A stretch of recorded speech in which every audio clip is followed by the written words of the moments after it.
você está entrando na área de transferência da Gigahertz, 388º episódio, patrocinado pela Vero, assinatura de cafés especiais, e pela Express VPN, e apoiado pelos mais detensos, lá em gigahertz.fm/apoio. E hoje o coração tá cheio, eu tô vendo aqui 4 imagens, 4 quadradinhos na transmissão, casa de novo cheia, um orgulho, um prazer, uma honra, um privilégio. Vou nem falar com vocês, mas falar aqui com a Bia Kunze, garota sem fio. Tudo bom? Tudo bem. Você falou coração cheio, eu levei um susto. Achei que era insuficiência cardíaca. Me batendo aqui pra falar com vocês, né? Me batendo no Windows aqui, mas acho que agora tá tudo certo. E me perdoem por quem tá acompanhando ao vivo aqui. A minha imagem é a única que não tá aberta. Eu estou com o cabelo cheio de óleo de coco. E pra piorar, né, vocês que estão acompanhando aqui ao vivo a transmissão, eu sinto muito, mas o que vocês vão ter de bônus aqui vão ser as minhas tosses, porque eu estou com uma bronquiolite. Sinto chegar decepcionando, gente, mas é um prazer enorme estar aqui com o Coco, o Rambo, o Marcos e todos vocês que acompanham a área de transferência. A gente que agradece. Quero saber o que você veio fazer aqui, Bia, mas antes disso, falar com esses dois aqui também, senão eles vão ficar chateados aqui. Tudo bom com os senhores? Tudo bem. Guilherme, Rambo. Hoje eu vim só escutar. Eu também. O que eu vou mutar aqui? Eu também. Eu tô aqui porque me chamaram. É curioso que eu e a Bia gravamos hoje de manhã o área de trabalho que foi ao ar nessa quarta-feira, né? E aí até estranho na tarde mandar um outro link de uma outra pauta pra fazer uma outra gravação. Estamos conversando aqui de novo, né? É isso aí. Dia da marmota. Servimos bem para servir sempre.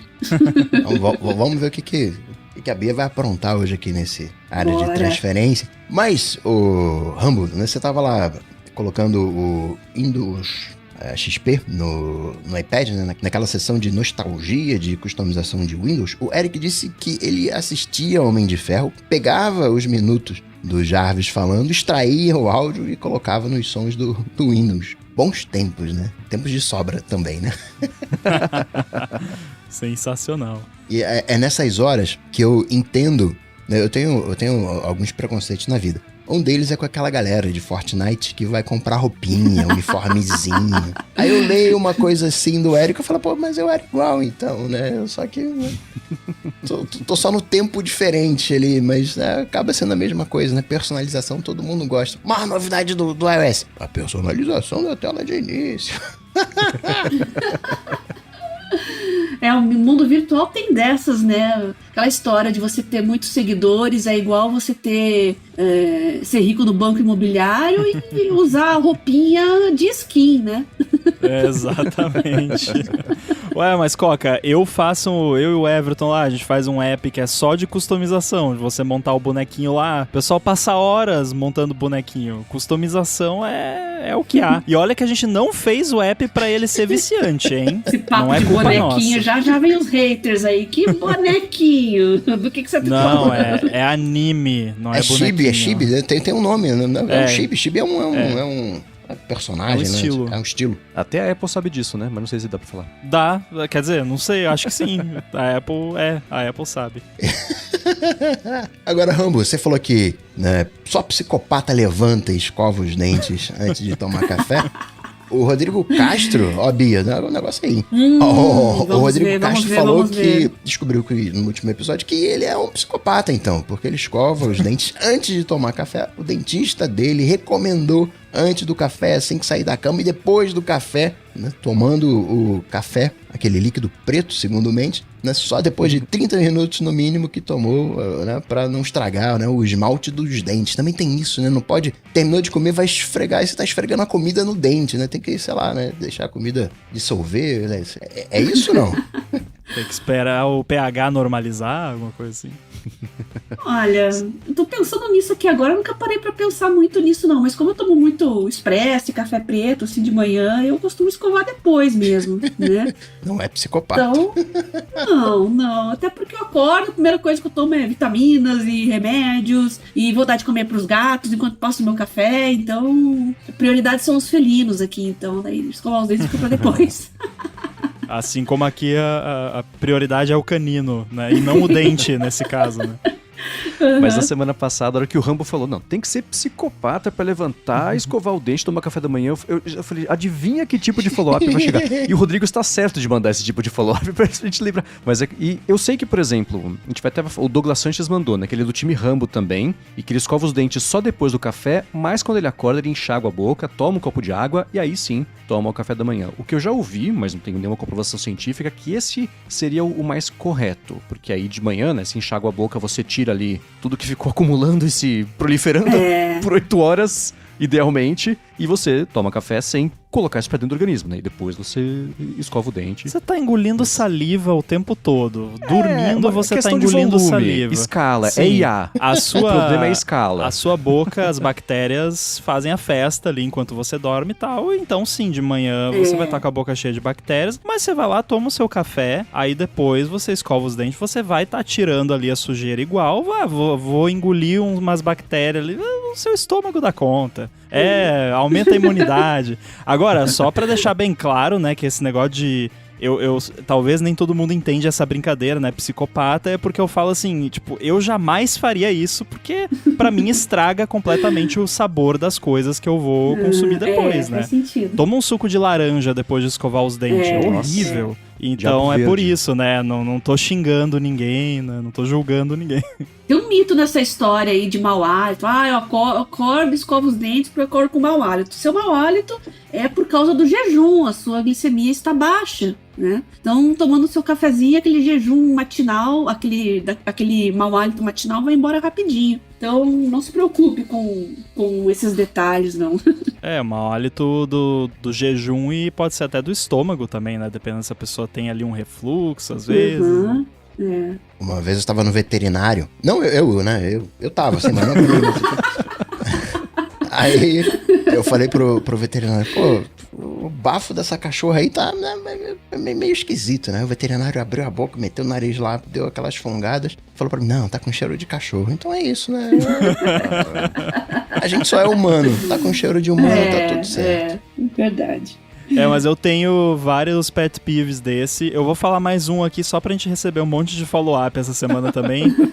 Que eu também considero... Aí eu já não digo psicopata, que é demais, mas assim, eu acho estranho botar no prato ali o feijão antes de botar o arroz. Você botar o arroz por cima do feijão. Eu acho isso estranho. Se alguém faz isso, me explica qual é a lógica. Obrigado. Esse aí eu boto do lado, né? Um do lado do outro, aí não tem conflito de um cima do outro, aí fica tudo resolvido. Agora, Mendes, eu tô com uma dúvida aqui de pronúncia. Qual é o correto? O Darwin também, né? Se é pra falar podcast, Apple,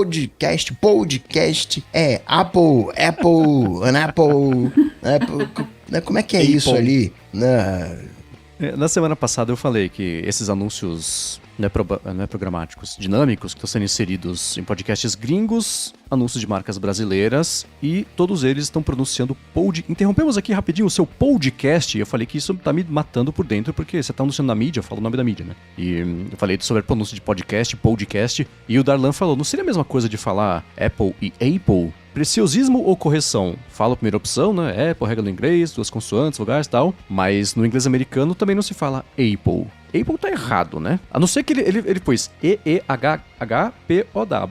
Apple, não seria Apple, ele tá falando sobre Apple, né? E aí também tá errado. É o jeito em português errado de tentar falar como seria em inglês. É o contrário do que o pessoal fala assim, não sei o que lá da Microsoft. Eu postei no Facebook. Aí iPhone. é o jeito que pronuncia lá. Né? Então... Aqui a gente fala iPhone, a gente deixa a sílaba tônica no final. iPhone. Tem aquele gringo que fala sobre como os brasileiros pronunciam tudo com a tônica no final, né? Vou usar o WhatsApp, vou deixar um feedback, vou fazer um piquenique, vou passar um Vicky Vaporub, King Kong. E é sempre o contrário do que eles falam, né? A tônica é exatamente oposta, né? Mas é diferente de falar errado e falar só com a tônica como seria a gringa, né? Por outro lado, esse I no final é bonitinho, porque o I no final é diminutivo. É que nem como se a gente estivesse falando carrinho, né? Janelinha. Né? Por isso que eles acham fofo, né? O King Konguinho, né? O iPhoneinho, todo bonitinho. Tem duas coisas que o Rafa implica comigo porque eu falo M&M's e WhatsApp. Eu não consigo falar WhatsApp. Não é de babaquice. Eu falo Facebook, eu falo os outros, eu falo, mas por algum motivo WhatsApp e como é que é o M&M's eu falo, e aí o Rafa implica comigo. Mas assim, esse lance de idioma não é regra, é o jeito que é pronunciado e pronto. Apple é pronunciado Apple, e aí alguns gringos falam mais Apple, outros falam mais Apple, mas não é Apple. E aí a gente, às vezes, vê uma pessoa falando, não vai corrigir coisa. Agora, você é supostamente um profissional da voz fazendo um comercial numa mídia, é tipo a pessoa fazer comercial na TV e falar, interrompemos a programação da sua TV-lisão para, né? Tipo, pô, a gente espera mais, né? E é podcast, porque é de iPod. Podcast, não existe podcast. É verdade. Uma coisa que me incomoda um pouco é a âncora de TV, assim, que às vezes não... Quando você vai falar o nome de alguém, uma cidade, uma localização e fala errado. Poxa, acho que isso é o mínimo que você teria que pesquisar, né? Hoje você tá com o celular, às vezes tá no ar, assim, você tá com um tablet, um computador na frente, só olha ali rapidinho, vai ali num site que mostra pronúncia e tal, e pra não falar besteira, né? Pois e o que confunde muito o pessoal é gênero de empresa também, né? Porque a Netflix, a Uber, o Uber, a Google, o pessoal fala, né? O que eu faço, eu tô na dúvida, eu procuro o press release da empresa em português pra ver como a empresa se chama, né? Aí que eu, por exemplo, a Netflix e a Uber até hoje me soam estranho. Mas é como eles falam. Então eu falo também, né? Mas tem o pessoal... A Microsoft, tudo bem, né? Mas tem o pessoal que fala a Google. Eles nos releases deles, falam o Google. Então eu falo o Google também, né? Google soa como... Por ter os dois Os, é mais fechado. Soa como uma palavra que seria no masculino, né? Mas é 100% impressão. Mas aí você tem uma questão que é o produto e a empresa, né? Claro que nesse caso eles sempre usam o Google, pelo que eu vi. Mas poderia ser um lance de tipo... O Google é a ferramenta de busca. A Google é a empresa, que hoje em dia nem é mais Google, é Alphabet, né? E aí é a Alphabet, eu imagino, né? Isso, Bia, que você falou aí. Quando teve o atentado do Trump lá, que o atirador era o Matthew Crooks, eu lembro que teve uma âncora que falou Matthew Crocs. Aí eu lembrei daquele sapato horroroso. Me veio um Crocs na cabeça. Pô, além de assassino, o cara ainda tem mau gosto, né? Poxa! O atirador lá no telhado com aquele chinelo de borracha. Isso de pronúncia, Bia, é importantíssimo, né? A pronúncia correta. Dizem que os melhores apresentadores, os mais brilhantes, os mais bonitos, os mais inteligentes, eles perguntam: vem cá, como é que é o seu nome aqui, a pronúncia, como é que você quer ser apresentado, como é que você gosta, né? Eu vou ouvir esse boato aí. Mas, enfim. Aí vira o meme lá do cara que não conseguia escutar e repetiu o nome da repórter. Cássia? Clarice? Amanda Salles, Clarice. E aí depois ele ainda fala o nome da emissora errado. Vai ter link nas notas do episódio pra quem não viu essa pérola. Esse meme eu conheço. Raridade. Agora, a gente comentou semana passada que o Castro, no aplicativo de Pod, não é podcast, é Pod, né? Enfim, no RSS, do arquivos de áudios distribuídos por RSS, ele teria morrido, né, o Castro, e o Natan mandou uma mensagem bem bonita pra gente. Obrigado pela mensagem, Natan. E sobre, né, os aplicativos de podcast, sim, ele tá vivo, e na opinião dele é um player com personalidade, tem animações legais, suporta gestos para navegar, né, entre o player e né, para ele é o Twitchbot dos aplicativos de podcast. Ele parecia estar jogado ali por alguns meses, ficou fora do ar também em alguns momentos. No começo desse ano parece que foi comprado, né? O desenvolvedor fez aquele Ask Me Anything, né, no Reddit. Tô falando tudo errado. Onde dá mais detalhes técnicos dessa aquisição. Ah, bom saber. Pra mim, o Castro, por algum motivo, achava que eles tinham... Então, acho que eles iam desligar o app ou acabar com o app, então se foi Ele vendido, ficou incerto por um tempo, tanto é que ele chegou a ser desligado, ficou fora do ar um tempo e resolveram, né? Mas... por mais que o app seja legal, essa instabilidade, assim, me dá... Esperar mais um ano, 2, pra ver pra onde vai. Trocar de mão é sempre... Que nem qual que foi o app esses dias que... Bartender, né? Mesma coisa, né? Dá aquele friozinho na barriga de saber se... Tem um app, eu não vou dizer o nome, mas era um app bem famoso de podcast, que eu tive um problema de sincronização, eu mandei lá uma cartinha. Rapaz, eu tô com um problema aqui na sincronização. Tá bom, peraí, deixa eu ver. Aí sabe qual foi a resposta do desenvolvedor? Mas também, cara, tu tem 2.000 feeds, vai dar problema mesmo. Eu acho que sei qual é o app, mas não vou falar.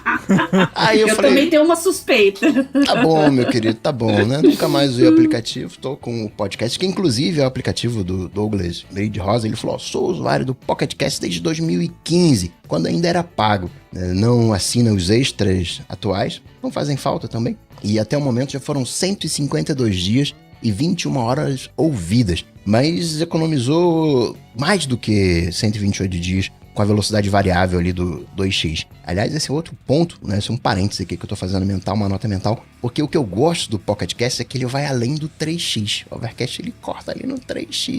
Esse é profissional, hein? É o pesadelo da Bia.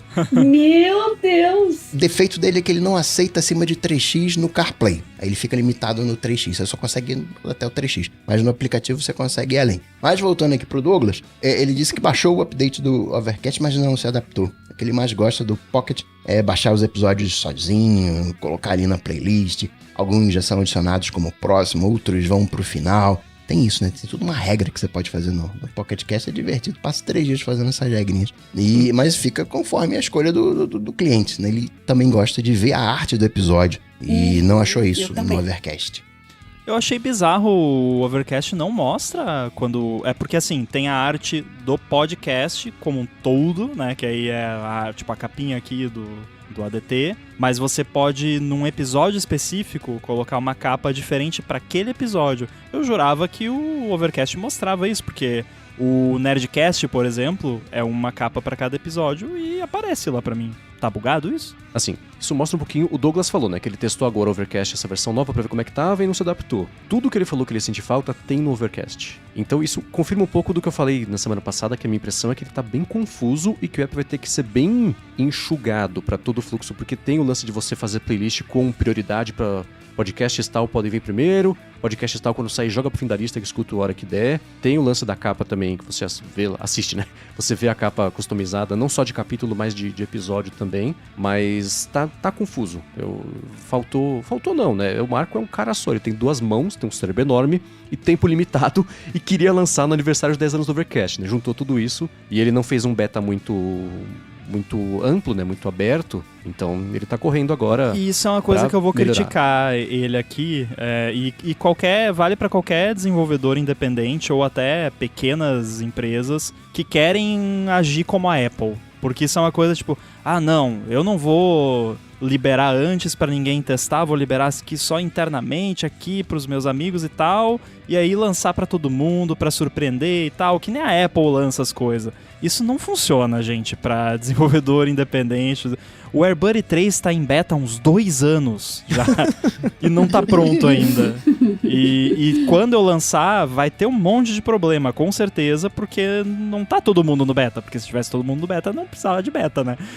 Então, assim, sei lá, tem 200 pessoas no beta e tem 20 mil usuários que não estão no beta, que provavelmente, se Deus quiser, vão comprar a versão nova e vão achar problemas que o beta não achou. Agora, imagina se eu não tivesse feito beta nenhum, né? Aí você pega e lança o app e apareceram uns bugzinhos meio cabeludos, assim. Eu tô com um que eu não comentei semana passada porque não tinha percebido ainda. Toda vez que eu começo a reproduzir um episódio novo, ele fica com o Voice Boost ativado nos primeiros segundos do podcast. Tipo, nos primeiros 10 segundos ele fica, o Voice Boost liga sozinho, daí fica aquele som super comprimido, assim, esquisito. E aí, se eu quiser desligar logo, eu tenho que ir lá, ligar o Voice Boost e desligar de novo. E aí ele volta ao normal. Então tá estranho, mas apesar desses bugzinhos eu ainda tô gostando. Um alerta sobre o Pocket Casts, ultimamente eu acho que tá ok. Porém, ele foi até agora o que mais nos deu trabalho em termos de não atualizar o podcast lá, assim, de tipo, lançou o episódio faz 3 dias e não tá aparecendo ainda no Pocket Casts, e só no Pocket Casts especificamente, já aconteceu mais de uma vez com os nossos podcasts, então fica esse alerta. Eu acho que eles melhoraram isso porque faz, meses que não acontece, né? Batendo na madeira aqui pra não voltar agora, só porque eu falei. né? Mas isso me deixou uma impressão um pouco ruim, assim, do aplicativo. Eu tô com o Douglas, eu também tô com o Pocket Casts desde a década passada, paguei por ele e pra mim não tem outro melhor, mas eu não ouço em velocidade 2, muito menos 3. Se eu ouvir em 3, eu baixo no PS com um ataque de ansiedade. Não dá, não. Eu acho até que o mais de 3x no carro deve ser proibido por regulamentação pra pessoa não correr, né? Nossa! Começa a ouvir episódio em 5x lá e pisa no acelerador em 5x também, né? Mas Meu sabe Deus. que para viagens compridas eu sempre faço o mesmo tipo de cálculo mental e me sinto um idiota, que é o seguinte: a viagem vai levar 2 horas. Eu vou colocar um episódio de 2 horas em 2x. Logo, a viagem vai levar 1 hora. Toda vez eu faço esse cálculo. Toda vez eu me sinto um idiota do life hack de chegar 2 vezes mais rápido. Não, 2 horas ainda serão 2 horas. Toda vez. E o Nathan, né, que já mandou aquela mensagem bonita pra gente, continuou falando sobre se desconectar, né, mandou um feedback sobre isso. Ele, judeu observante, toda sexta-feira do pôr do sol até o sábado à noite, ele não faz nenhum trabalho, incluindo viajar, usar eletrônicos, e exceto em situações de emergência, risco de vida, nada de zap, né? É isso? Falei certo agora, né? WhatsApp, por favor.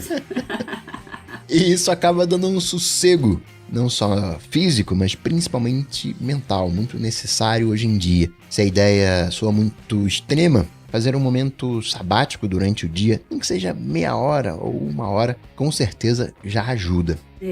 Legal. Sim. A gente até falou disso, né, Marcos, no Área de Trabalho dessa semana aí, sobre passar um tempo com si próprio, né, sem nada digital. Só você e os seus pensamentos. É uma coisa que tá em extinção, né? Todo mundo precisa estar conectado, ouvindo alguma coisa, precisa de barulho. Parece que o silêncio se tornou uma coisa insuportável, né? Eu percebi a efetividade disso muitas vezes nas férias, assim, tipo, tiro umas férias um pouco mais bacanas ali, de 1 a 2 semanas. Eu tenho tanta ideia que eu não teria no dia a dia, e também de, tipo, resolver problemas mentalmente, assim, de aquele negócio que eu tô há meses batendo a cabeça, quem sabe assim vai, e aí depois de voltar das férias vai lá, putz, era isso mesmo. Então é que nem o lance que a gente fala de sair da frente do problema pra, né, pensar melhor e tal, mas esse lance de se afastar completamente de tudo é uma boa pra fazer essa reflexão, né, pensar e tal.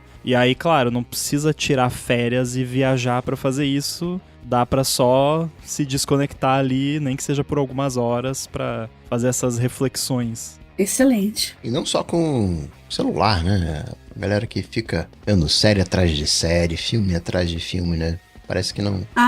Coca, bem lembrada. É tela no geral, né? TV, tudo. É tudo, né? Você ficar ali, fique sozinho com os seus pensamentos. Eu sei que é difícil, mas... tenta. Mesmo antes da internet, tinha gente que gostava de white noise, de TV, né? Precisa daquele sonzinho de fundo pra se sentir menos solitário, né? Isso é uma coisa que eu lembro da minha infância. Tem gente que precisa ter um ruído ambiente pra se sentir bem, né? Nossa, eu tenho faniquito de TV ligada sem ninguém assistindo. Eu também. Assim, se eu vejo uma TV ligada e não tem ninguém assistindo, tem que ter pelo menos um cachorro assistindo, um gato, que seja... mas não tem nenhum ser vivo na frente da TV, desliga, né? E aqui, por exemplo, a única TV é na sala, não tem TV nos quartos, não tem TV em banheiro, que eu já vi em alguns lugares por aí. Então é só realmente, a TV tem o lugar dela. Vocês me lembraram, tem o Ronnie Ching, que é um comediante, ele é Malawi, eu acho. E ele tem um especial muito bom na Netflix, e ele fala sobre, né, o pessoal assim, você tem o computador, aí na frente você tá usando o iPad, aí na frente você tá usando o iPhone, aí na frente você tá usando o Apple Watch, quantas telas eu consigo colocar entre o fundo da sala e os meus olhos? Isso foi antes do Apple Vision, né, que agora é uma tela mais próxima ainda. Lembrei dele. Isso de se ouvir, talvez o Mendes já tenha ido em salas silenciosas, mas... quase mais do que estúdio, salas hiper silenciosas. E é aquela frase, o silêncio é ensurdecedor. E porque o ouvido ele tem um ruído próprio, que a gente não escuta. Principalmente o do Mendes, né? Eu tenho um tinido importante, mas sim, na CNTP... você é estimulado e esse ruído natural você não percebe, mas quando você tá num ambiente silencioso, você escuta e você não consegue desfocar dele, ele vai ficando cada vez mais alto, mais alto, mais alto e... Deixa eu sair dessa sala que é complicado. É exatamente essa sensação dos zunidos. É câmara anecoica, chama. Você já foi, Marcos? Eu nunca estive. O mais próximo disso era o estúdio lá do Loop, que era bem silencioso e secava bem. Mas tem um episódio do 20,000 Hertz que o Dallas Taylor foi e ele fala, cara, é muito... E existem salas de privação sensorial que, além de ser uma câmara anecoica, é no escuro. E ele fala, cara, te deixa maluco, porque você fica Eleven lá. Você escuta a sua circulação, cara. Não é nem, sei lá, barulhos intestinais. O que eu quero contar pra todo mundo, façam isso, aí vocês vão saber como uma pessoa com hipersensibilidade sensorial se sente o dia inteiro. Porque eu ouço a minha circulação o dia inteiro, eu não preciso ir numa sala sensorial pra escutar. Então, é chato. Eu tenho um zunido no ouvido direito, ele é mais alto do que... Tem nos dois, mas no da direita é mais alto que na esquerda, e é isso. Se você para e começa... Tá de noite, vou dormir, sei lá, tá tudo quieto. Você começa a reparar no zunido, o cara dá vontade de enfiar um lápis em cada ouvido, porque é muito incômodo. Assim, eu consigo imaginar pessoas que ficam bem incomodadas, assim, viram um problema mesmo, né? Eu consigo dar 30 segundos e esqueci, né? Tô pensando nos boletos de novo. Então dá pra distrair. Mas no silêncio absoluto, esses zunidos, quanto mais você percebe, mais parece que ele vai aumentando, assim, o barulho. Ele é bem incômodo. Ou seja, boleto é a cura pra tinido. Talvez. Isso eu também tenho, né? Sempre presente.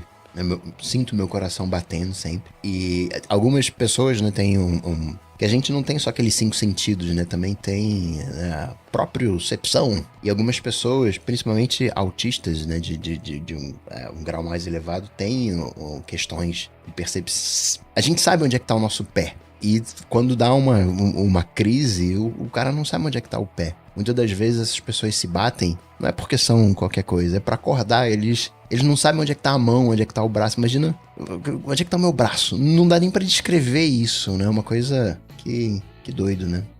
Não precisa ser um grau tão elevado assim não, viu, Coca?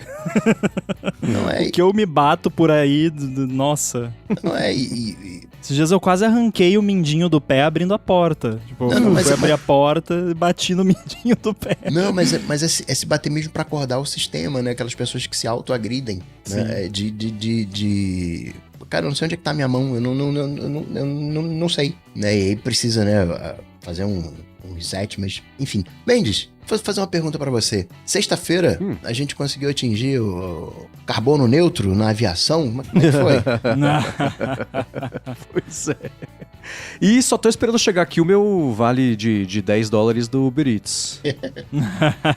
Antes disso, Mendes, tirar um minuto aqui do episódio para agradecer o patrocínio da Vero, assinatura de cafés especiais, que tá com uma promoção diferente que só vale por mais uns dias. Para quem acessar Vero, com 2 os.café/ADT e assinar o plano anual. Ela tá com a Semana Laranja, que, para quem assina o plano anual, tá dando 3 cafés extras de 100 gramas, 2 xícaras, 1 colher dosadora, uma prensa francesa e um guia de preparo. A Vero procura por pequenos produtores de cafés especiais por todo o Brasil e envia esses cafés para os assinantes uma vez por mês, sempre junto de alguma coisa que harmoniza bem com o café do mês. Já teve mini pão de queijo, já teve pão de mel. Nesse mês são uns tijolinhos de doce de leite com coco. Na Vero, você pode escolher o tipo e a quantidade de café que você quer receber. E aí, dá para escolher o grão torrado, dá para escolher para receber ele já em pó, dá para receber ele em cápsulas para usar na maquininha de expresso também. Eles torram os cafés todos os dias. Então o café que você recebe em casa foi sempre torrado no máximo há uns dias. E isso faz total diferença na hora de moer ou de fazer o café que já chega moído. Os cafés também vêm sempre com uma explicação sobre qual é o produtor, a região, a pontuação, a altitude, variedade, as características, diferentes métodos de preparo, dicas de harmonização. Então, vai lá, vero.café/ADT para assinar o plano anual até 31 de julho, agora, né, para receber 3 cafés extras de 100 gramas, 2 xícaras, 1 colher dosadora, uma prensa francesa e um guia de preparo. Ou então, ganhar R$20 de desconto no primeiro mês da assinatura do plano mensal. Uma última vez, hein? vero.café/ADT e corre para não perder essa promoção. Muito obrigado a Vero pelo patrocínio de mais um episódio do ADT e pelo apoio a todo Gigahertz. Aê! Valeu. Pois bem, sexta-feira foi o quê? Apagão cibernético. Eita! Eu pensei que fosse aquele negócio de levar o seu... Hoje tá todo mundo falando sigla, né? Coisa em inglês. Aí a pessoa tava falando aquele BSOD. Eu falei, caramba, é aquele negócio de levar o seu próprio dispositivo pra empresa. O que aconteceu? Tem o BYD. Quando que a Apple fez aquele... O Steve Bring Your Own Keyboard, Display and Mouse, que ele falou, ao invés de BYOD, era BYOD-KM. Mas enfim, tentei achar a sigla aqui a tempo, não consegui. Foi curioso porque quando a gente acordou aqui nesse lado do planeta, a maior parte do problema já estava não resolvida, endereçada. Mas assim, já tinha uma luz distante ainda no fim do túnel. Né? Já então, sabiam o que era, pelo menos. Isso. Né? Exato, né? O mundo viveu um caos que a gente nesse hemisfério de cada não viveu, né? Mas... E eu fiquei curioso porque eu vi as coisas... Aeroporto, né? Avião, não tá funcionando, linha aérea, não sei o que lá, caos de computadores e beleza. Falei, tá, mais um dia, né? Uma semana tão maluca, é óbvio que isso ia acontecer também, né? Então, beleza, passou, né? E aí eu fui vendo que ao longo do dia ainda tava gerando transtornos e aproveitar. Esse negócio foi maior do que eu achei inicialmente, mas... Como não tinha nada a ver com o meu dia a dia, eu falei, bom, tem um monte de coisa pra fazer, depois eu vejo isso aí, mas foi... Eu não tenho dados, mas me parece que foi o pior caso de máquinas não funcionando de sistemas e estruturas até hoje, né? Foi o bug do milênio com 24 anos aí de atraso. Exatamente, foi... Claro que assim... Não foi tão grave quanto teria sido o bug do milênio se ele não tivesse sido sanado antes. Que, aliás, eu sou contratualmente obrigado a mencionar isso aqui, mas um monte de gente...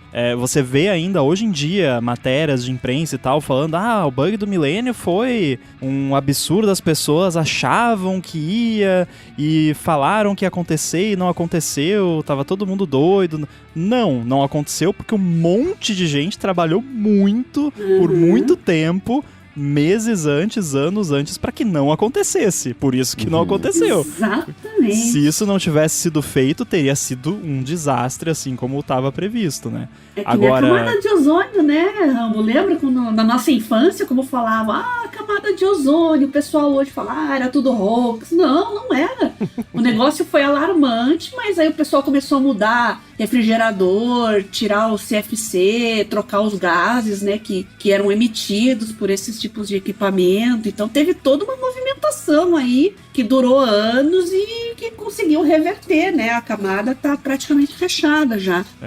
Quando você tá num certo mindset, você nunca vai estar convencido, né? Porque corrigiu, né? A gente mudou os hábitos, aí... não, tá vendo? Não precisa se preocupar tanto. Tá vendo? Tá se fechando. O mundo se cura naturalmente. Não, naturalmente com a gente fazendo... Né? Ninguém exatamente. Mais tem varíola hoje em dia. Pra que vai a vacina?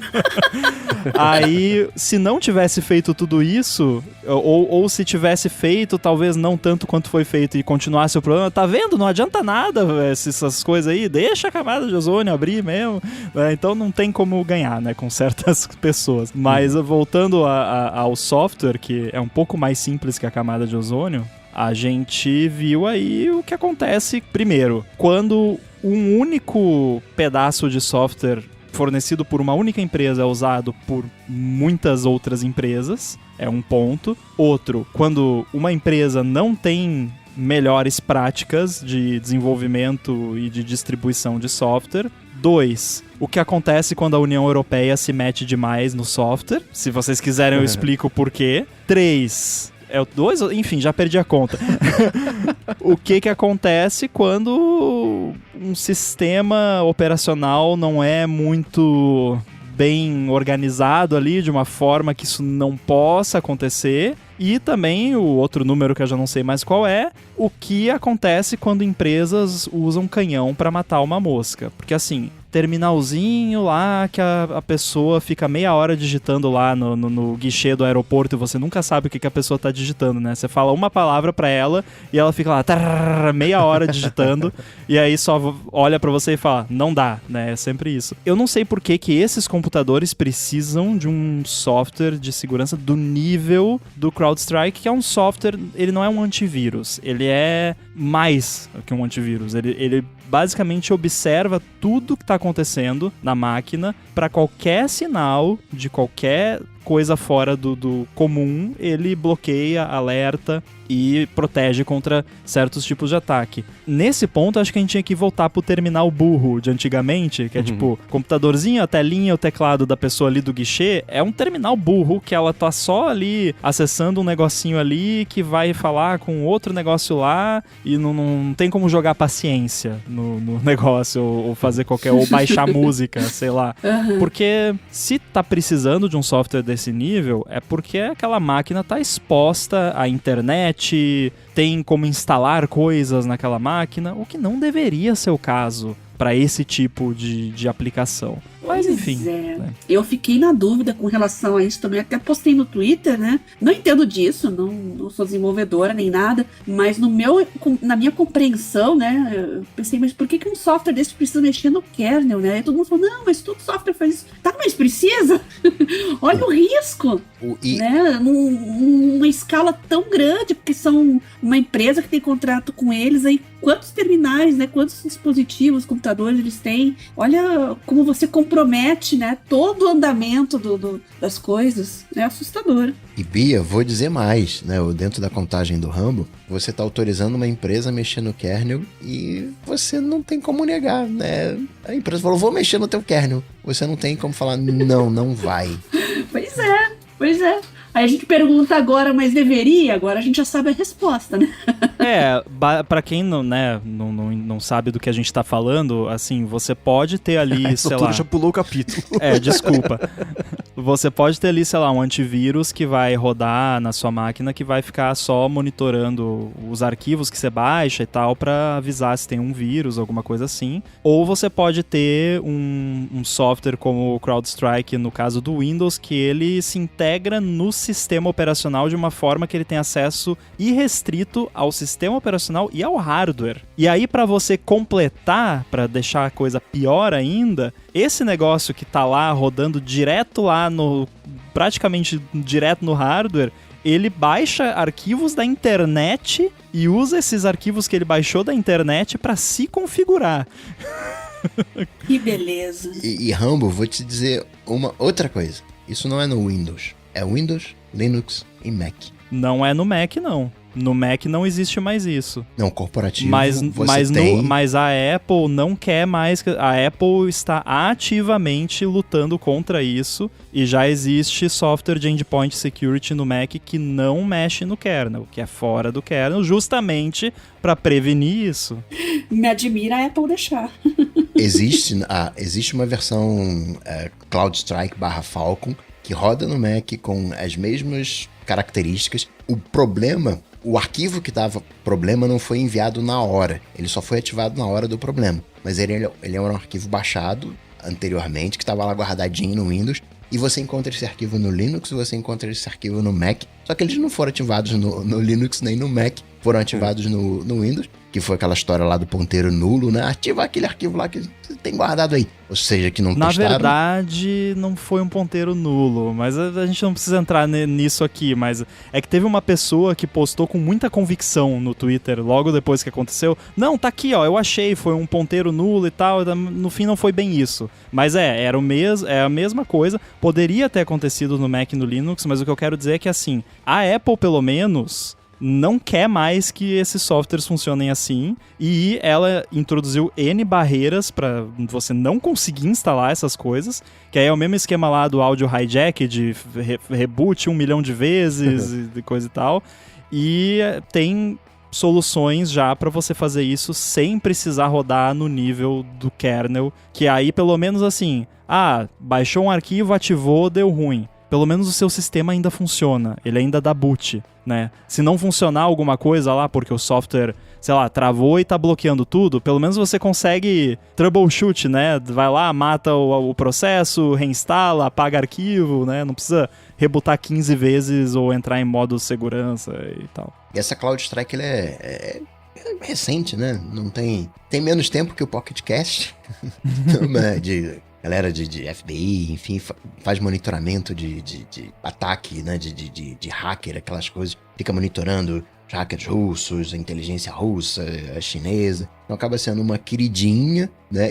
Mas por que você falou que a União Europeia é a culpada também?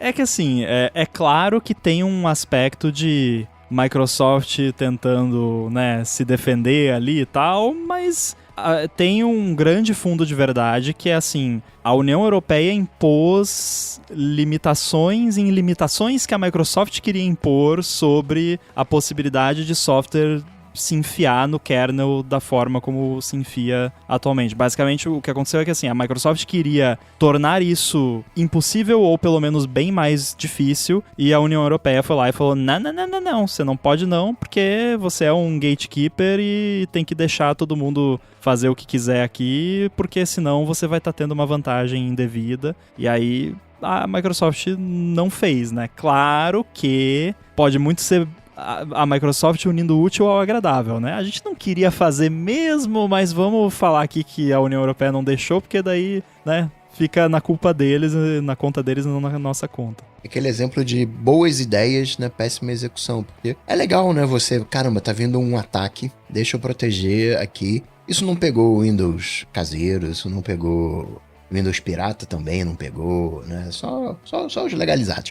Aí, né, e para esses, né, é legal você, como companhia aérea, tá tendo um ataque hacker. Como é que você se fecha para proteger de um ataque hacker? Né? E a solução seria CrowdStrike, mas, né, parece que ela não testou as coisas, aí fica difícil, né? O problema desses softwares, assim, eu tenho um preconceito muito grande com esse tipo de software. Eu sei que é bom, que funciona, que, né, não é à toa que tanta gente usa, né? Se fosse muito ruim, não ia ser tão usado. Mas, assim, eu tenho um preconceito porque, basicamente, no fim das contas, eu quero me proteger de ataques hacker. E você faz isso instalando um backdoor no seu sistema, basicamente. Então, você tá trocando a confiança na Microsoft pela confiança no CrowdStrike, o que talvez seja algo sábio de se fazer, não sei.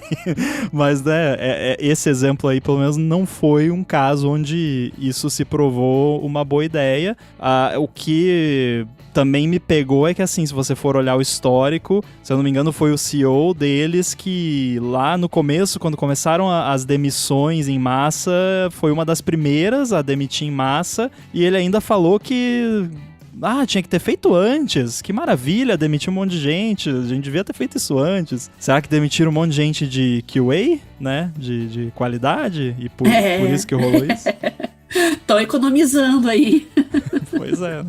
Mas pior que isso, só realmente o voucher de $10 do Uber Eats. Quando eu vi isso circulando, o pessoal comentando, eu fui procurar pra ver se não era alguma coisa do site The Onion, alguma coisa assim, porque parece inacreditável que tenha sido uma medida séria. Parece que eles voltaram atrás, né? Não acompanhei depois, mas a vergonha tá aí, né? Tá registrada. Imagina uma empresa aérea que teve que colocar os aviões em terra e acaba tendo um prejuízo junto com, né, prejuízo com os passageiros. Então aí $10 pro cara que teve que ir lá e reiniciar os computadores para tudo voltar. A gente né, brinca, ri, mas porque foi isso, mas e se fosse mesmo, né, assim, seria a grande consagração, né, caramba, funcionou e tal, né, teve um ataque, a gente conseguiu, mas infelizmente vai ficar pra história como uma grande pataquada. É triste, né, porque eu até me compadeço, porque, sei lá, é o tipo de coisa que quando tá funcionando direitinho, ninguém liga, né. Ninguém vai Exato. falar, nossa, olha que legal, o CrowdStrike me ajudou hoje no meu trabalho. Ninguém vai falar isso, né? Só vai reclamar quando der alguma coisa errada. Então é meio que... Mas é a posição na qual eles se colocam e eu acho que eles são bem pagos pra isso, né? Então vamos xingar mesmo, é o que tem pra fazer. É o que temos pra hoje. Muito bem. A gente vem falando sobre desconexão de celular, né? A gente falou disso na semana retrasada, passada. Teve os feedbacks, né, os follow-ups agora. E aí eu mandei, né, no grupo do Área de Transferência uma frase, né, de um livro. E aí o Mendes, eu vou ter que ler esse livro. Meio pessimista. E aí o Rambo falou, pô, já não gostei do que esse cara tá falando. Aí sobrou pra Bia também, né? O que aconteceu? Foi mais curioso do que isso, porque você tava lendo... Vou dar spoiler do livro que eu te falar aqui 30 segundos, né? É A Geração Ansiosa, do Jonathan Haidt, que a Bia, inclusive, já tinha lido e tinha falado sobre ele no área de transferências, né? No área de trabalho. E o Coca falou, né? Tô lendo aqui e mandou essa frase mesmo. A gente até pensou na semana passada em trazer ele como discussão aqui. Eu falei, pô, peraí, se a gente esperar até semana que vem, eu vejo de convidar a Bia pra vir aqui falar sobre isso. Vamos ver se ela topa. Aí a Bia topou, eu falei, tá bom, agora eu vou ter que ler o livro, né, pra poder falar sobre isso. Esse assunto me chama muita atenção porque eu convivo muito com jovens, né? Pessoal aí que tá entrando na universidade agora, tá nos seus 18 anos. 18 anos, gente, maior de idade, mas quando eles nasceram já tinha iPhone, pensa só. Então, eles nasceram em outro mundo, em outro contexto muito diferente de nós. E diferente da gente que é mais velho, assim, que separa a vida pessoal do online, de rede social. Tipo, desligou, sigo minha vida, assim, morreu o que você estava discutindo alguns segundos atrás. Para eles, não, eles levam aquilo e ficam remoendo coisas e... Mas, em muitos casos, a vida virtual até se sobrepassa a vida real, que é meio assustador, né? Você depender de likes, você arruinar o seu dia, o seu humor, porque não chegou aquele like, porque alguma coisa não repercutiu, porque alguém não te respondeu, porque levou um bloco. Essa bobajada aí de rede social impacta demais neles, né? E muitos dos radicalismos e os pensamentos, às vezes, muito exagerados. Algumas pessoas falam que o jovem de hoje é mais puritano que a avó Cotinha lá, que nasceu na década de 20, né? Então é muita influência dos algoritmos, das bolhas que elas formam, que nós temos aí alguma malícia para escapar dessas bolhas, né?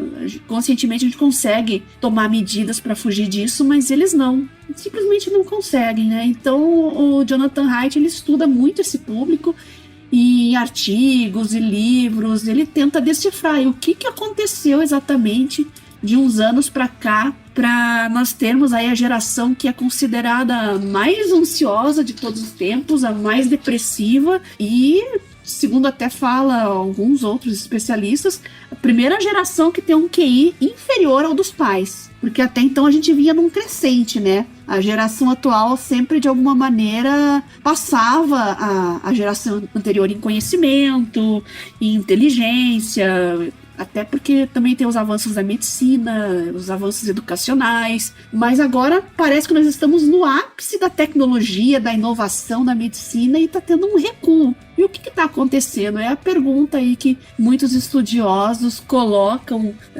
para discutir. Eu já falei lá no área de trabalho também A Fábrica de Cretinos Digitais, né, do Michel Desmourget, que de certa forma dá para fazer um paralelo com o que fala o Jonathan Haidt. É bem interessante, é um livro que eu recomendo também. Então essa é a premissa, gente. A ideia é essa. O que aconteceu com essa geração, afinal de contas? Tem uma seara toda de livros. Eles têm saído, não é coincidência que esteja saindo tudo agora, porque agora a gente está vendo os reflexos mensuráveis, ou as hipóteses de reflexos mensuráveis. Tem toda a parte de você tem que provar, né? Uma coisa está relacionada mesmo a outra, uma coisa causal em relação a outra, etc. Mas tem o livro do Desmourget, tem o do Jonathan Haidt, tem aquele Dopamination também, né?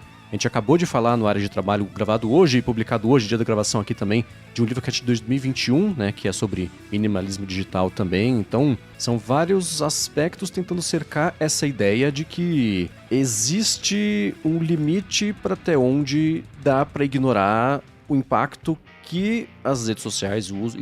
O foco é em rede social, mas alguns focam mais em tecnologia em geral, então foca menos, né?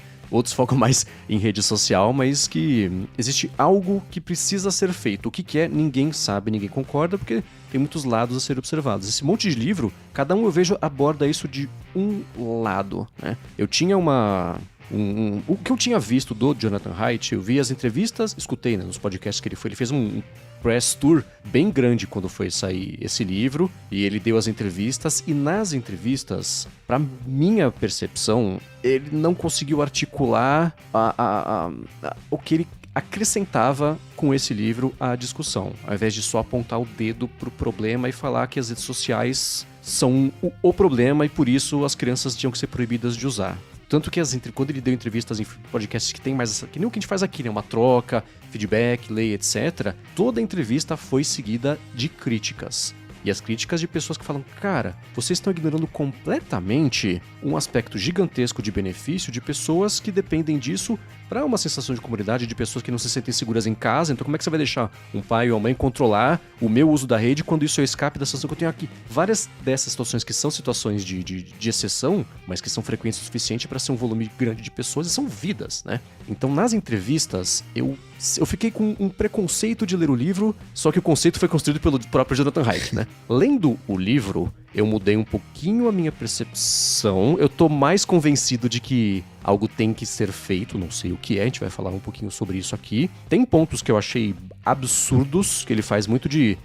Eu tenho essa impressão e essa opinião, deixa eu achar essa pesquisa aqui, ela comprova aqui, tá aqui, ó, pá, um gráfico apontando pra cima, tá vendo que é ruim? Não, né? Tem jeitos diferentes que você pode trazer isso, mas tem outros pontos que eu achei super pertinentes que a gente vai discutir aqui ao longo do episódio. Essa é só a minha declaração inicial aqui desse contexto, como é que eu fui recebendo a ideia de falar, eu vou ter que ler esse livro, vamos lá, e no final eu falei, tá, ok, dá pra ter uma discussão a respeito disso. A gente tá engatinhando, apalpando no escuro, ainda tentando entender, né? Então, estamos fazendo ensaios, dá pra dizer assim. Primeiro tentar entender a situação, pra daí partir pra alguma medida. Em alguns países, né, essas medidas iniciais que estão sendo tomadas é mais em nível escolar, né? E Dinamarca, Alemanha, tá tendo algum feedback positivo dos alunos já que chegam, precisam guardar o celular num armário e só retirar na hora de ir para casa, né? Teve muita reclamação no começo, como já era de se esperar, né? Mas com o passar do tempo, os próprios estudantes falaram que se sentem mais focados, menos ansiosos e conseguiram aí na força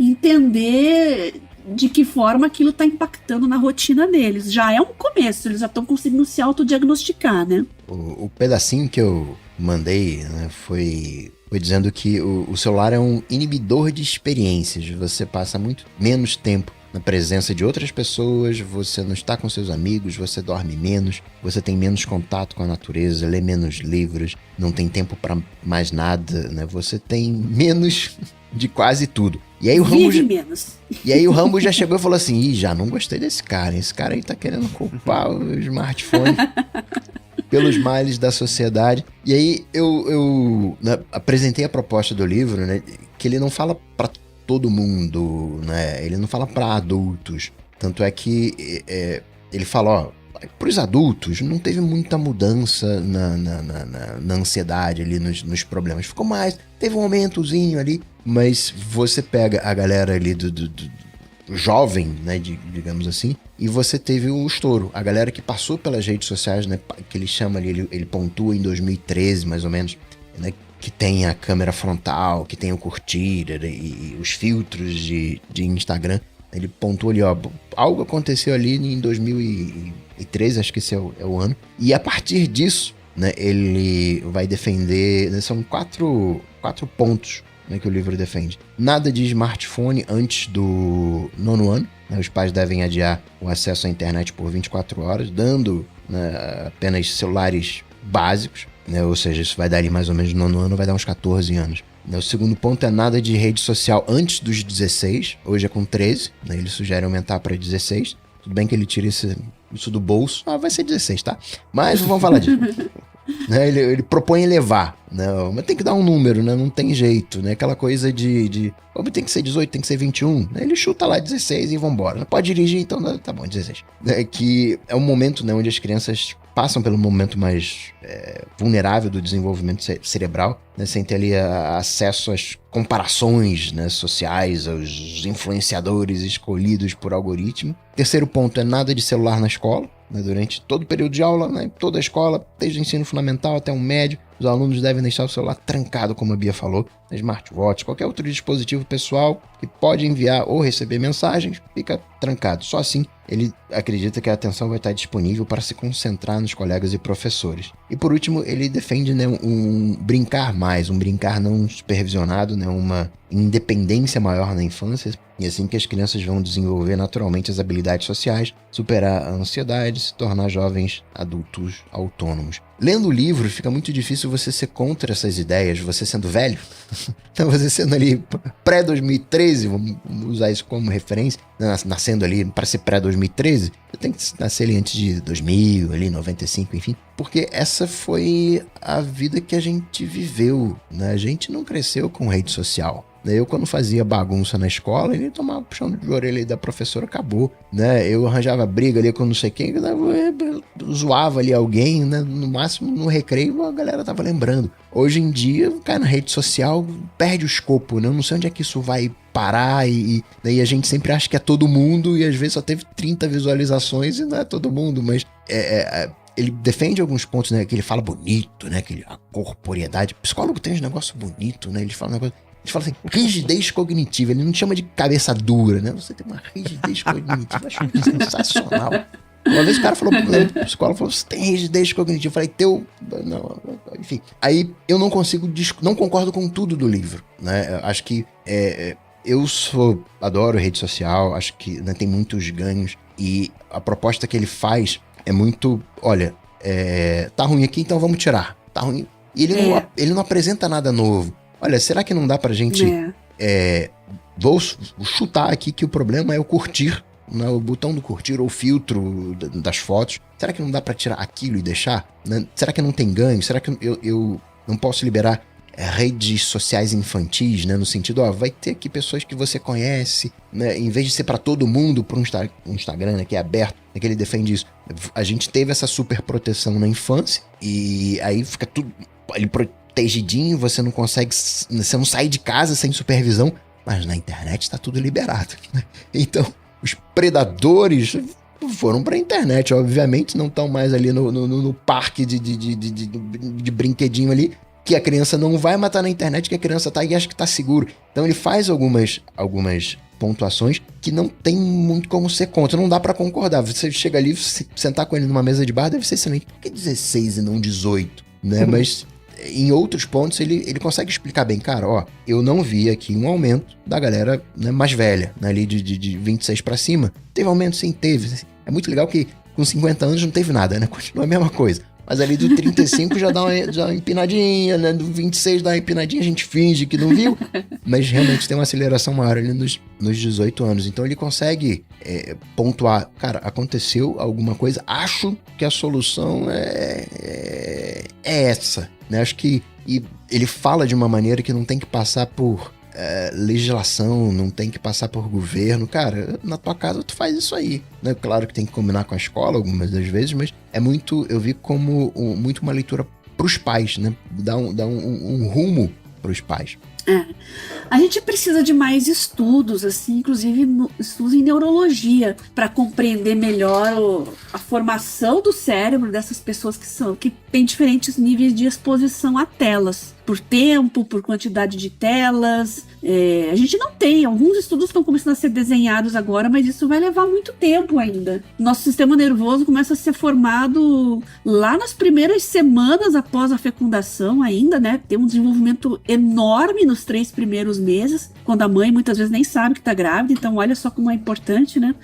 Aí no primeiro ano de vida, segundo, terceiro também muita formação de neurônio, né? E vai assim até o 22º, 23º ano de vida, cuja última parte de formação e amadurecimento do sistema nervoso é o córtex pré-frontal. Essa parte que está na frente, aqui perto da nossa testa, né, no osso frontal. Então, essa parte do cérebro é a que cuida da parte de atos e consequências. Por isso que a gente fala que o jovem é inconsequente. Ele não sabe medir as consequências e realmente isso não é lenda. Isso existe mesmo por imaturidade da formação do sistema nervoso. Para quem quiser entender melhor o que significa isso, tem um caso muito famoso nas neurociências que é do Phineas Gage, que já ouviram falar dele? Tomou ferro na cabeça na linha de trem.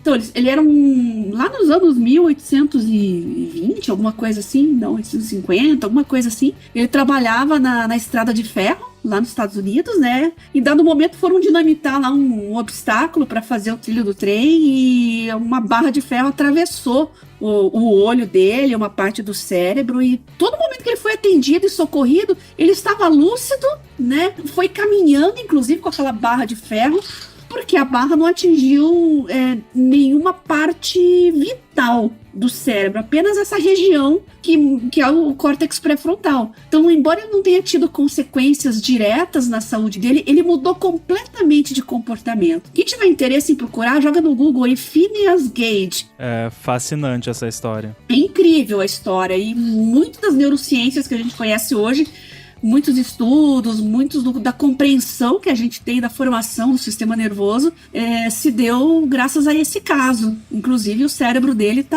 é mantido até hoje aí em algum museu, em alguma universidade, não sei qual que é. É o e crânio tem também, muitas. É o crânio, exatamente. Então é um caso super interessante, vale a pena dar uma lidinha, porque ele virou outra pessoa. Ele era um cara assíduo no trabalho, responsável, não faltava. E depois do acidente, ele começou a beber, ficou genioso, era mal educado, grosso, faltava ao trabalho, tratava mal os colegas, começou a violentar mulheres. Então ele mudou completamente de personalidade e não aceitava terapia, não aceitava conselhos, nada. E foi assim até o resto da vida. É bem legal a história, sugiro que vocês procuram aí, que essa parte do cérebro realmente só vai ficar prontinha lá nos seus 22 ou 23 anos de idade, nos homens um pouquinho depois das mulheres. Aí você entende porque que o Nubank ganhou o tamanho que ele tem, mandando cartão de crédito pra molecada. Pois é um público-alvo bem interessante, né? E cobrando juros de 16.000%. Exatamente. Enfim, vai pra tudo, né? Bebida alcoólica, dirigir. Inclusive, o Coca falou ali por que ele colocou lá, o Jonathan Haidt colocou 16 anos, né? É mais uma idade aleatória, assim, porque é um momento de transição pro jovem, né? Ele tira a carteira de motorista, tá terminando o ensino médio, não tem nenhuma razão específica, assim, a não ser a fase, né, de responsabilidade que ele passa a ter na sociedade. Existia uma lei que ia ser aprovada nos Estados Unidos, eu acho que é a Copa, inclusive, que é uma das leis de proteção infantil, que era pra, aí sim, a idade de 16 anos, porque motivos. Ia ser 16 anos, e aí no vai e vem, negocia, tal, cede um pouquinho ali de cada lado, pá, foi pra 13. E aí virou 13 a idade de entrar. Então, voltar pra 16 seria voltar pra ideia inicial. Agora, por que esse 16 tem a ver com todo o resto com 16 você já pode dirigir, você já tem um mínimo de autonomia, e o Jonathan Haidt fala isso de um jeito exagerado, porque é o ponto dele, né? Pra você assinar um contrato pra vender os seus dados pra uma empresa sem face, e isso sabe lá o que vai acontecer. Então é nesse meio que tem o lance do 16, e ele tem aquelas... Existe uma coisa também que eu acho que é importante falar sobre como o foco é meio Estados Unidos. Ele fala no comecinho do livro, então, né, nos países nórdicos, depressão porque é escuro e blá, mas Estados Unidos, né? Tanto que ele fala, o problema de tirar telefone na escola é que os pais e mães falam, meu Deus, se tiver tiroteio, eu preciso falar com meu filho, né? E não tem nada mais americano do que essa frase. Então, norte-americano, estadunidenses, entenderam, né? Então, tem um foco muito grande aí, ele fala sobre brincadeiras, a criança tinha que poder brincar, vai lá, cortar a grama do jardim do vizinho, e quando eu era criança, no meu tempo, né? Isso era normal e etc. Foi passando o tempo, as crianças perderam, elas tiveram que parar de brincar em parquinhos, etc. Que os pais e mães passaram a ficar muito mais protetores e foram pra internet, onde é terra de ninguém. E ele falou, a gente até brincou isso agora há pouco, né? Assim, ao longo dos últimos 15 anos, ficou muito mais seguro para as crianças brincarem na rua. Mas elas não brincam na rua. Óbvio que ficou mais seguro, que ninguém brinca, não tem acidente, né? Se elas voltarem a brincar, vai ter mais acidente, vai deixar de ser seguro. Então tem uma ou outra coisa que ele vai falando ali, que é o que eu falei de uma seletividade, tipo assim, o cérebro humano é resultado de milhões e milhões de milhares e milhares de anos de, né, informações, adaptações, etc. Então é difícil você mudar o comportamento nesse nível. Então, aí no parágrafo seguinte, os celulares mudam o comportamento das crianças em 2 anos, que mexe no cérebro. Fala, cara, escolhe qual que é o argumento que você quer fazer pra justificar o ponto que você quer passar. Então eu passei muito tempo do livro com enfrentando essas dicotomias, querendo comprar ideia pra ter uma discussão mais produtiva do que falar assim, mas em alguns momentos eu não cheguei lá. O que eu senti que eu concordei bastante é o seguinte, né? Ele fala sobre como redes sociais não são sinônimo de internet, telefones não são sinônimo de computador, Pac-Man não é World of Warcraft, e a versão de 2006 do Facebook não é a mesma de 2024 do TikTok. Cara, isso, perfeito. Não dá pra gente ter leis de 98 regendo como é que é a regra do jogo, a brincadeira em 2024, quando tudo foi feito pra contornar essas leis que elas próprias têm quase 30 anos. Então isso, 100%. Né? E o que ele propõe lá na frente sobre uma solução disso você não tem proibir na escola, e só isso. Não tem passar uma lei, e só isso. Não tem rede social, isso é tudo junto. Mas a escala disso hoje em dia é quase insustentável, porque o mercado de tecnologia passou a vida inteira falando assim, não temos regulação, a gente faz o que quiser. Vai ter uma regulação assim, meu Deus, vai ser um problema difícil de resolver, vocês vão falir a gente. Aí regula, eles continuam ganhando dinheiro igual, faz tudo igual. Então, esse argumento de que o que tá no ar hoje, construído para burlar de propósito um negócio que é fácil de burlar há 30 anos, isso precisa ser revisto. Para como... Quem souber, ou vai ficar muito rico ou vai ficar muito odiado. Essa questão da regulamentação é bem complicada, né? Porque qual é a solução? Assim, tipo, tem que comprovar a idade. Ferrou, não tem como. Então. Aí vai ter que pedir cartão de crédito pra esse cara. Manda uma foto com o jornal do dia de hoje. Com aí privacidade foi pelo ralo também. Uhum. Por isso que eu falo que tem que ter um documento de identificação nacional que você gera um token digital que manda lá e comprova com uma assinatura criptográfica e tal. Já tem certificado e tal, mas é mais específico. Claro que isso também, né? O filho pode ir lá pegar o certificado digital da mãe e botar lá no negócio, mas daí você vai fazer o quê, né? Assim como pode pegar a carteira de identidade, o cartão de crédito. Então essas verificações, assim, eu acho difícil pegar na prática. Ele defende, né, essa identificação, ele fala de algumas propostas, né? Ele fala, vou acessar aqui um site adulto, aí o danado vai ter o meu cartão de crédito, aí vaza lá os dados lá do site, aí vão saber que eu acessei aquele site. Ele propõe, né, algumas alternativas, né, semelhantes a essa, né, de criar uma entidade que vai fazer a autenticação, que aí se vazar os dados da entidade, vaza só o da entidade, né? Vazam os seus dados, mas não vaza, né, os sites que você acessou. Mas daí vaza de todo mundo. Imagina, sim, vaza os dados de todos os cidadãos de um país inteiro, né? Não só do... Enfim, já vazou de todo mundo mesmo. Alô, Serasa, alô, né? Já tá na boca do sapo, já era. Eu falei esses dias em algum podcast isso, assim, os nossos dados muito em breve vão perder completamente o valor, porque já vai ter vazado, né? Tudo notícia velha, porque já tá tudo. Não, eu falei pra vocês daquele podcast de privacidade extrema lá que eu escuto, que o cara, ele nunca fala em termos de, se vazar... Não, ele fala, faz assim, porque daí quando vazar os seus dados, porque é quando, não é se. Logo no início, né, o Jonathan puxa um Marco Aurélio, Meditações de Marco Aurélio. E pega lá uma citação para justificar o ponto dele. E eu tenho um ódio profundo de quem cita Marco Aurélio, porque geralmente são aqueles minimalistas, né? O cara, olha, eu não tenho 10 supercarros, eu tenho um só supercarro, porque eu sou minimalista. Olha só, os estoicos. Cara, o Marco Aurélio viveu a vida inteira em guerra, um bafo de cavalo no pescoço. Não era que ele não ficava num castelo lá no whatever. Não, assim, é outra coisa. O tutor de Marco Aurélio, o nome dele era Rústico. Se você quer saber por que as coisas, né, rústicas são rústicas, é porque o cara era rústico. Né? E Marco Aurélio foi sucedido por Cômodo. E se você quer saber o que é comodismo, enfim.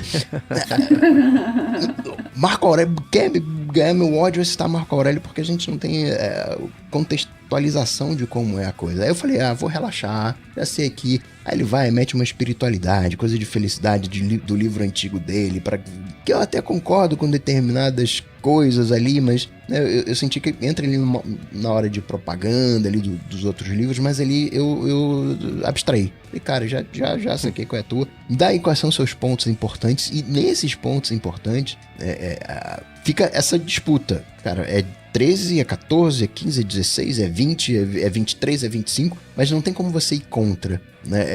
Acho que os pontos que ele coloca, né, seja, tem que liberar mais, deixar a galera mais na rua, menos superproteção. A gente pode definir o que é essa superproteção, mas não tem como você ir contra aquilo. Não importa se você é direita ou de esquerda, né, caindo na polarização mais simples. Você concorda que isso precisa ser definido? A questão é que a gente não concorda qual é o ponto, né? Se é 15, se é 13, se é 16, o que... Mas, assim, por outro lado, eu fico pensando assim, eu sempre tenho muito receio quando eu concordo com as ideias. Porque se eu concordo com as ideias, né, eu olho, cara, eu poderia ter pensado nisso daqui. É uma conclusão que eu poderia ter tido. Eu fico pensando, o cara que é especialista chegou na mesma conclusão que eu, ele pode...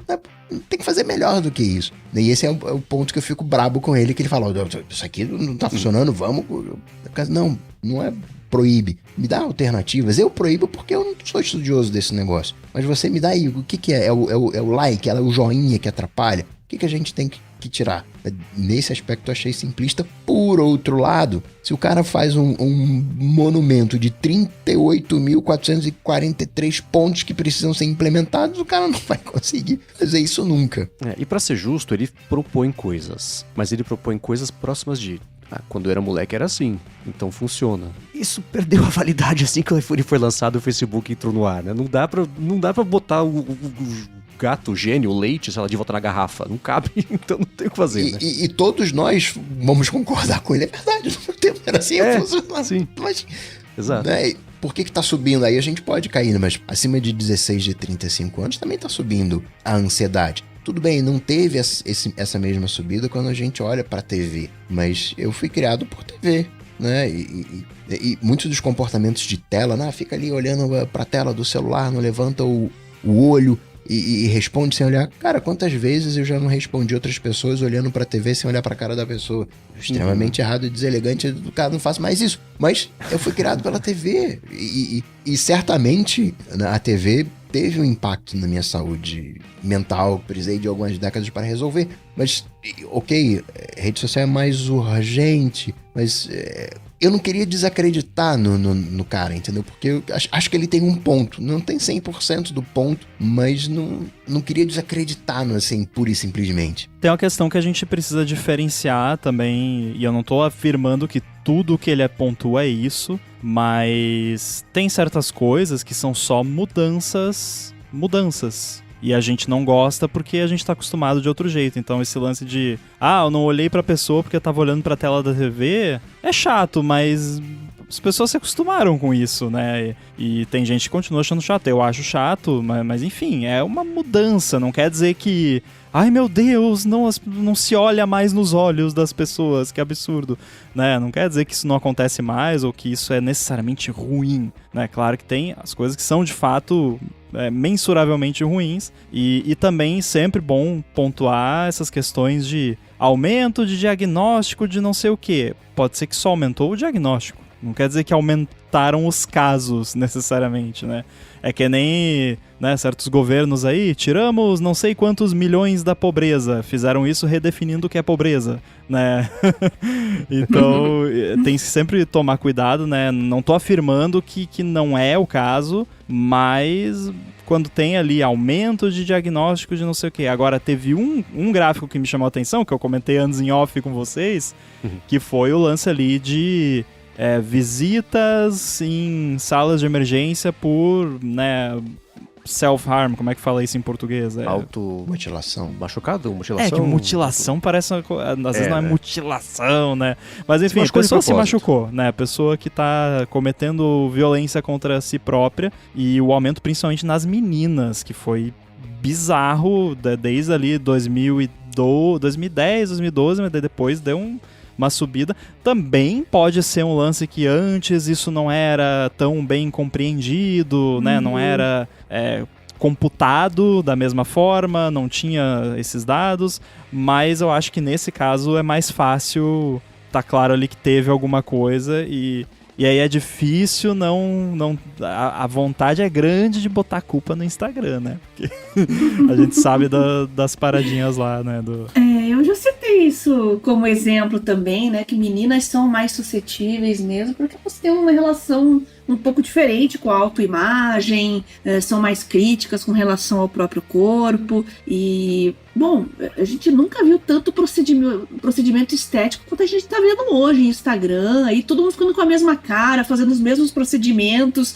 É bem assustador, né? Quem é viciado em Instagram muitas vezes é influenciado em procedimento estético também. É a maior bizarrice esse tal peeling de fenol, uma das coisas mais bizarras que eu já vi, gente se arriscando a isso, né? Derreter a própria cara pra ficar com cara de filtro de Instagram. É uma coisa que, sei lá, 10, 15 anos atrás, acho que não haveria essa preocupação, né? Não sei quanto que começaram esses filtros de Instagram, eu vou chutar 15 anos atrás. Então, né, a pessoa só se vê daquele jeito nas redes sociais e aí ela começa a entrar em conflito com o espelho. É uma distorção que fica, e em meninas, né, adolescentes, isso é muito mais cruel, porque adolescentes são cruéis, né?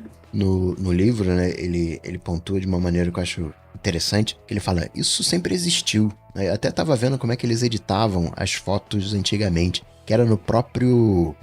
no filme, como é que é o filme fotográfico? Tem um nome, né, específico. Na película. Eles faziam a edição na própria película ali, não era no impresso, né, não pegava o arquivo e ia no, entre aspas, Photoshop, né, no papel, e vai que imprime isso aqui. Não, era no próprio negativo, né, que eles faziam a edição, e isso sempre existiu. Só que quando você pega uma revista, você tá vendo a pessoa perfeita que você tá vendo na TV, que você nunca encontrou na vida. O Instagram, você tá vendo a tua vizinha perfeita, que você sabe que não é perfeita, mas, né, você se compara com a perfeição. Fica uma proximidade com a perfeição que antes não era assim, né? Então ele apresenta uns pontos, né, até essa coisa de aumento de diagnóstico, né? Que muito desses diagnósticos são da galera que fala, você pergunta lá, né? O PISA, né? Aquele até PISA de matemática, né? Que a gente fala aqui isso, no Brasil. Teste. Tem as perguntinhas, né? Que são feitas. Vem cá, você acha que você tá... Em algum momento você se sentiu mais, né, chateado, triste, desmotivado, blá, blá, blá. Então é muito de autodeclaração. Então você pode ter pessoas que estão se sentindo mais confortáveis em se autodeclarar dessa maneira. Mas tem maneiras de você filtrar isso, né? Ele até ponta, você faz aqui uns testes. E uma das coisas que ele fala, né? É que quando você elimina a rede social, a pessoa volta ao CNTP, digamos assim. A pessoa tem um distúrbio de ansiedade. Tira, né? Faz aquela, digamos, desconexão. Ali, 2 meses, volta ao que era antes. Não falava com os pais. Corta a rede social, 2 meses, volta a falar com os pais. Né? Aquela coisa de jantar de noite ali, conversar. Né? Então seria uma maneira de...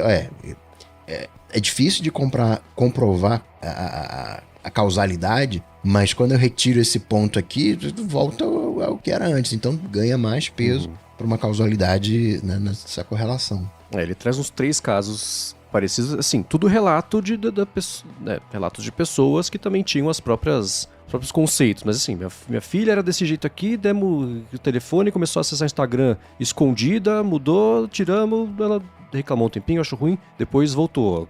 As frases são tipo, nossa filha estava de volta, sabe? Uma coisa que é pesado, fica imaginando, a gente conta isso como histórias, mas as pessoas viveram isso, né? Alguém viveu em primeira pessoa isso e o resto da família também interagiu, essa era a situação, né? Então... eu sempre tento falar sobre esses casos que não são casos, são pessoas com um jeito muito intencional e consciente e com muita sensibilidade. Enfim, tem um outro ponto que ele traz, e esse é meio óbvio, mas ainda assim achei que vale a pena trazer aqui, que ele fala sobre as experiências desencorporadas, enfim, né? Videogame, por mais que seja imersivo, não tá ali, né? E é diferente, assim, as histórias mais legais que todo mundo já viveu não foram no telefone, foram fazendo alguma coisa, e quanto mais você fica com uma reclusão maior, né, e desiste, não é que desiste, perde o interesse por fazer as coisas por aí, você fica ali e não vive tanto. A gente até tocou nisso agora há pouquinho, né? Mas sobre as crianças especificamente, tem um ponto que é um outro ponto que eu entrei também com que fiquei um pouco de conflito. É claro que entre brincar e se divertir na rua, aprender risco e dinâmicas de grupo e falar e olho no olho e as crianças negociarem qualquer regra do jogo, é muito mais legal do que ficar todo mundo já jogando Fortnite pela bilionésima hora seguida. E tem um ponto que ele falou que eu acho que o Rambo vai se conectar com isso, que ele falou assim, cara, dá uma bicicleta na mão da criança, porque vai ser muito melhor, né, ao invés de ficar usando essa novidade de rede social. O Rambo sabe o que aconteceu quando saiu bicicleta, quando a bicicleta foi lançada e as pessoas passaram a usar, né? As pessoas vão ficar com cara de bicicleta.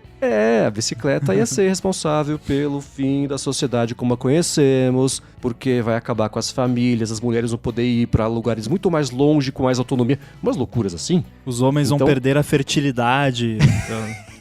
Nossa, que até acontece em certo grau, mas tem... Então, pode acontecer, impossível não exato. Então eu tive essas observações também pontuais, né? Ele fala sobre jogos também, né? Cara, o jogo por muitos anos era isso, a rede social era o jogo, né? As pessoas não interagem mais, tá todo mundo acostumado, só fica dando tiro um no outro, etc. E chega um momento, em algum ponto ali, que o jogo é quase colocado como a solução pra rede social. Falou, tudo é uma questão de referência, né? Então eu penso... Não, e até hoje, né? Qualquer coisinha que acontece mais violenta por aí e tal, se dão um jeito de descobrir que a pessoa jogava algum jogo, pronto. É culpa do jogo, né? E teve o Coca falou, né? Quando entrou espiritualidade, etc. Que falou, pá, tá bom, entendi, vambora. A hora que ele começou a falar sobre isso, eu falei, agora vamos lá. Me endireitei na cadeira e comecei a ler com mais atenção, porque são assuntos que me interessam um pouco mais sobre a relação das pessoas com comunidades e atos comunais e como isso reflete e reverbera na sociedade. E quando eu entendi isso, eu não quero minimizar a religião de ninguém, tá? Mas quando eu entendi isso, eu percebi como fazia sentido a sensação de pertencimento de ir na igreja, porque eu associo a mesma de torcida de futebol ou de um show. Todos em uníssono, fazendo uma coisa comunal, compartilhando uma experiência que engrandece todo mundo, mesmo quando o time perde, e todo mundo sai dali e tem essa relação ainda, porque compartilhou aquele momento, etc, etc. Ele fala sobre isso no livro, fazendo um contraponto de experiências, mesmo compartilhadas online, você não tem essa mesma sensação de comunidade, de juntar tudo. Aí eu falei, putz, se o livro fosse mais próximo disso, ele começa a falar daqui a pouco sobre, especialmente jovens, meninos, né? Ele vai, isolamento e etc. E aí ele fala sobre radicalização. Eu falei, bacana. Esse teria sido um livro que, pra mim, teria sido mais interessante, não quer dizer que ele teria que ter escrito. E ele até fala no final, eu comecei a escrever sobre o impacto de rede social no desmoronamento da unidade de sociedade e democracia. Eu falei, putz, esse livro teria sido muito legal. Ele fala, aí eu percebi que os gráficos todos apontavam mais ou menos pro mesmo lado, que era a parte de ansiedade e jovens, e ele decidiu fazer esse livro. Eu falei, mas eu vi uns lampejos ali do que poderia ter sido. Putz, seria um livro tão legal, espero que ele escrevesse um dia. Nessa parte da corporeidade, né, ele fala, né, se você faz parte de uma comunidade, você tem um gasto de energia ali que você não vai querer se desfazer. Na rede social, você desliga. Tá, amanhã eu volto ali. Bloqueei. Tá cancelado. Você não tem um empenho pra você resolver aquilo, né? Que você não vai ver aquela pessoa de novo, né? Não é um problema que você tem que resolver na escola, né? E que ele fala, né? Deixa a galera se resolver sem supervisão de adultos, né? Vamos ver o que vai acontecer pra não ter interferência. Nessa coisa das meninas e dos meninos, ele fala, né, da agência e da comunhão, que a menina, né, tem essa... Ele chama, né, define... Assim, é bem estruturado, né? Não dá pra concordar com tudo, mas não dá pra falar, cara, você não tem alguns pontos, né? Assim, não dá pra chegar e falar, cara, tá tudo certo, não tem problemas. E tá cheirando realmente que vem dessa daí, né, dos mecanismos de vício, né, a fragmentação da atenção. Mas por outro lado, e se isso for um novo normal? Né? Se a gente tiver que fazer isso, né? Cara, você precisava ficar concentrado porque você tinha ali o cérebro modo antigo, né? O cérebro da nova geração é isso, né? Tá vendo? Eu já nasci com um cérebro moderno já, desde nascença. Agora, descentralizado, blockchain. Esse lance de... tem bons pontos e tal, mas também a barra é baixa, né? Porque é proteger as criancinhas, né? Então, óbvio que a gente tem que concordar pelo menos com alguma parte, né? E justamente foi quando, né, você falou que eu tinha, né, falei que não gostei da frase lá que você mandou. No momento que você falou que era sobre crianças e adolescentes, eu mudei de ideia na hora. Eu falei, não, aí concordo plenamente, porque é o que realmente me preocupa. E não só a exposição que as crianças têm com as redes sociais e tudo mais, mas a exposição que os pais provocam dos filhos nas redes sociais, que eu já mencionei aqui, que eu acho assustador. Já ficar postando foto de tudo quanto é coisa da criança. A criança não sabe nem falar. Monetiza o filho, né? Exato. Influencer monetizando o filho, isso eu acho... É o fim. Porque antigamente era uma ou outra criança que ia lá parar no programa do Silvio Santos, sei lá, e aí ficava famosa. Hoje em dia, entre aspas, qualquer pessoa que tem um filho pode tentar fazer o filho ficar famoso como influencer nas redes sociais. E a gente sabe que todas as crianças que apareciam na TV desde pequenas e tal, todas elas cresceram e viraram adultos saudáveis. Nenhuma teve problema, né?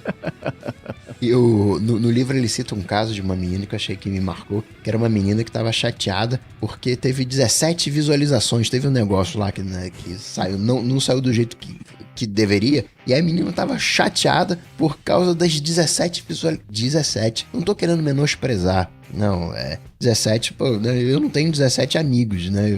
Se pensar assim, se forem 17 pessoas importantes, não tem 17 pessoas importantes, caramba. As 17 viram, mas como é o universo, né? Como de alguma maneira as crianças não estão preparadas, né? Cara, 17, cara, 17. Aí, por outro lado, a primeira reação que eu tive quando você falou isso foi, putz, que idiota, né? Se preocupar com isso, tipo... Mas se você for pensar, adolescente, criança, quando a gente era adolescente, criança, a gente também se importava com coisas que não importavam na prática, né? Que seu pai e sua mãe olhavam lá, deixa disso, que bobagem, né? E no fim é a mesma coisa, né? Só que eu acho que talvez amplifica... Tem muito mais oportunidades dessa decepção acontecer por conta de ser algo virtual, né? Então, sei lá, a pessoa vai lá, posta um vídeo por dia e aí, se nenhum vídeo da semana passar das 17 visualizações, já fica triste, já, né? É complicado. Aqueles stories mal filmados pra caramba, tudo escuro, tremido, e a pessoa fica frustrada porque ninguém gosta daquilo. Você quer mais visualização, faz um trabalho decente, né, Bia? Que horror. Excelente. Fazer o seguinte, se você leu o livro ou ouviu o livro, vai lá em gigahertz.fm/feedback, manda o seu feedback, manda a sua opinião. E se você não leu e não ouviu, não tem problema, faz igual. Manda o seu feedback, a sua opinião. O que você acha disso aí? Tem problema, não tem problema, né? Houve realmente uma grande reconfiguração, é uma baboseira, os dados estão errados, como é que a gente pode lidar com isso ou não tem que lidar com isso? Deixa estourar lá na frente, a gente lida com a camada de ozônio. Teve, esses dias eu achei sensacional, né, que o pão tem álcool, né, e eu não vi ninguém falando, cara, tem como também tem ali no enxaguante bucal, cara, pede ali pro carinha 5 minutinhos que vai voltar tudo ao normal, né? É um exagero que a gente quer que as coisas, né, viralizem, mas também se não viralizar ninguém vai saber que tem álcool no pãozinho, mas enfim, manda o seu feedback, ghz.fm/feedback. E a Bia não tá aqui só por causa do livro, não. Tem algumas perguntinhas aqui. Vamos lá.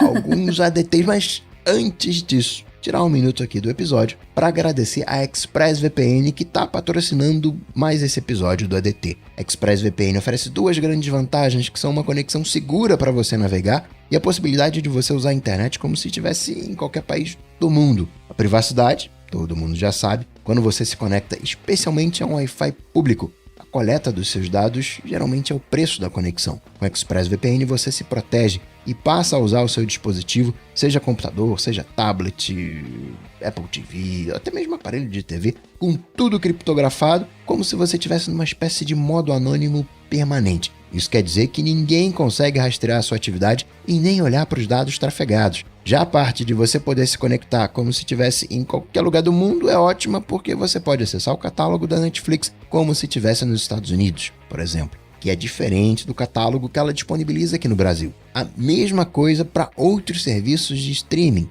não só de vídeo, de música também. E, ao contrário, também funciona. Então, se você estiver fora do país e quiser acessar um vídeo do YouTube, por exemplo, que só está liberado para o Brasil, com a ExpressVPN você vai lá na lista de 100 países que ela oferece, seleciona Brasil, ativa e pronto, dá para ver o vídeo. Uma preocupação que muita gente tem com o VPN é como isso afeta a velocidade da conexão. E isso é uma coisa com a qual a ExpressVPN também se preocupa. Por isso, ela oferece uma conexão rápida, sem atraso, conexão estável, confiável e conexão segura ainda por cima. Para conhecer melhor a ExpressVPN, faz o seguinte, acesse expressvpn.com/adt e com esse link você vai ganhar 3 meses grátis na assinatura do plano anual. Você tem 30 dias para testar também e ainda por cima, assinando por meio desse link, você ajuda aqui o podcast. Então, acessa lá expressvpn.com/adt e garante os seus 3 meses de graça na assinatura do plano anual e começa a navegar pela internet de forma segura, sem ninguém bisbilhotando o que você faz.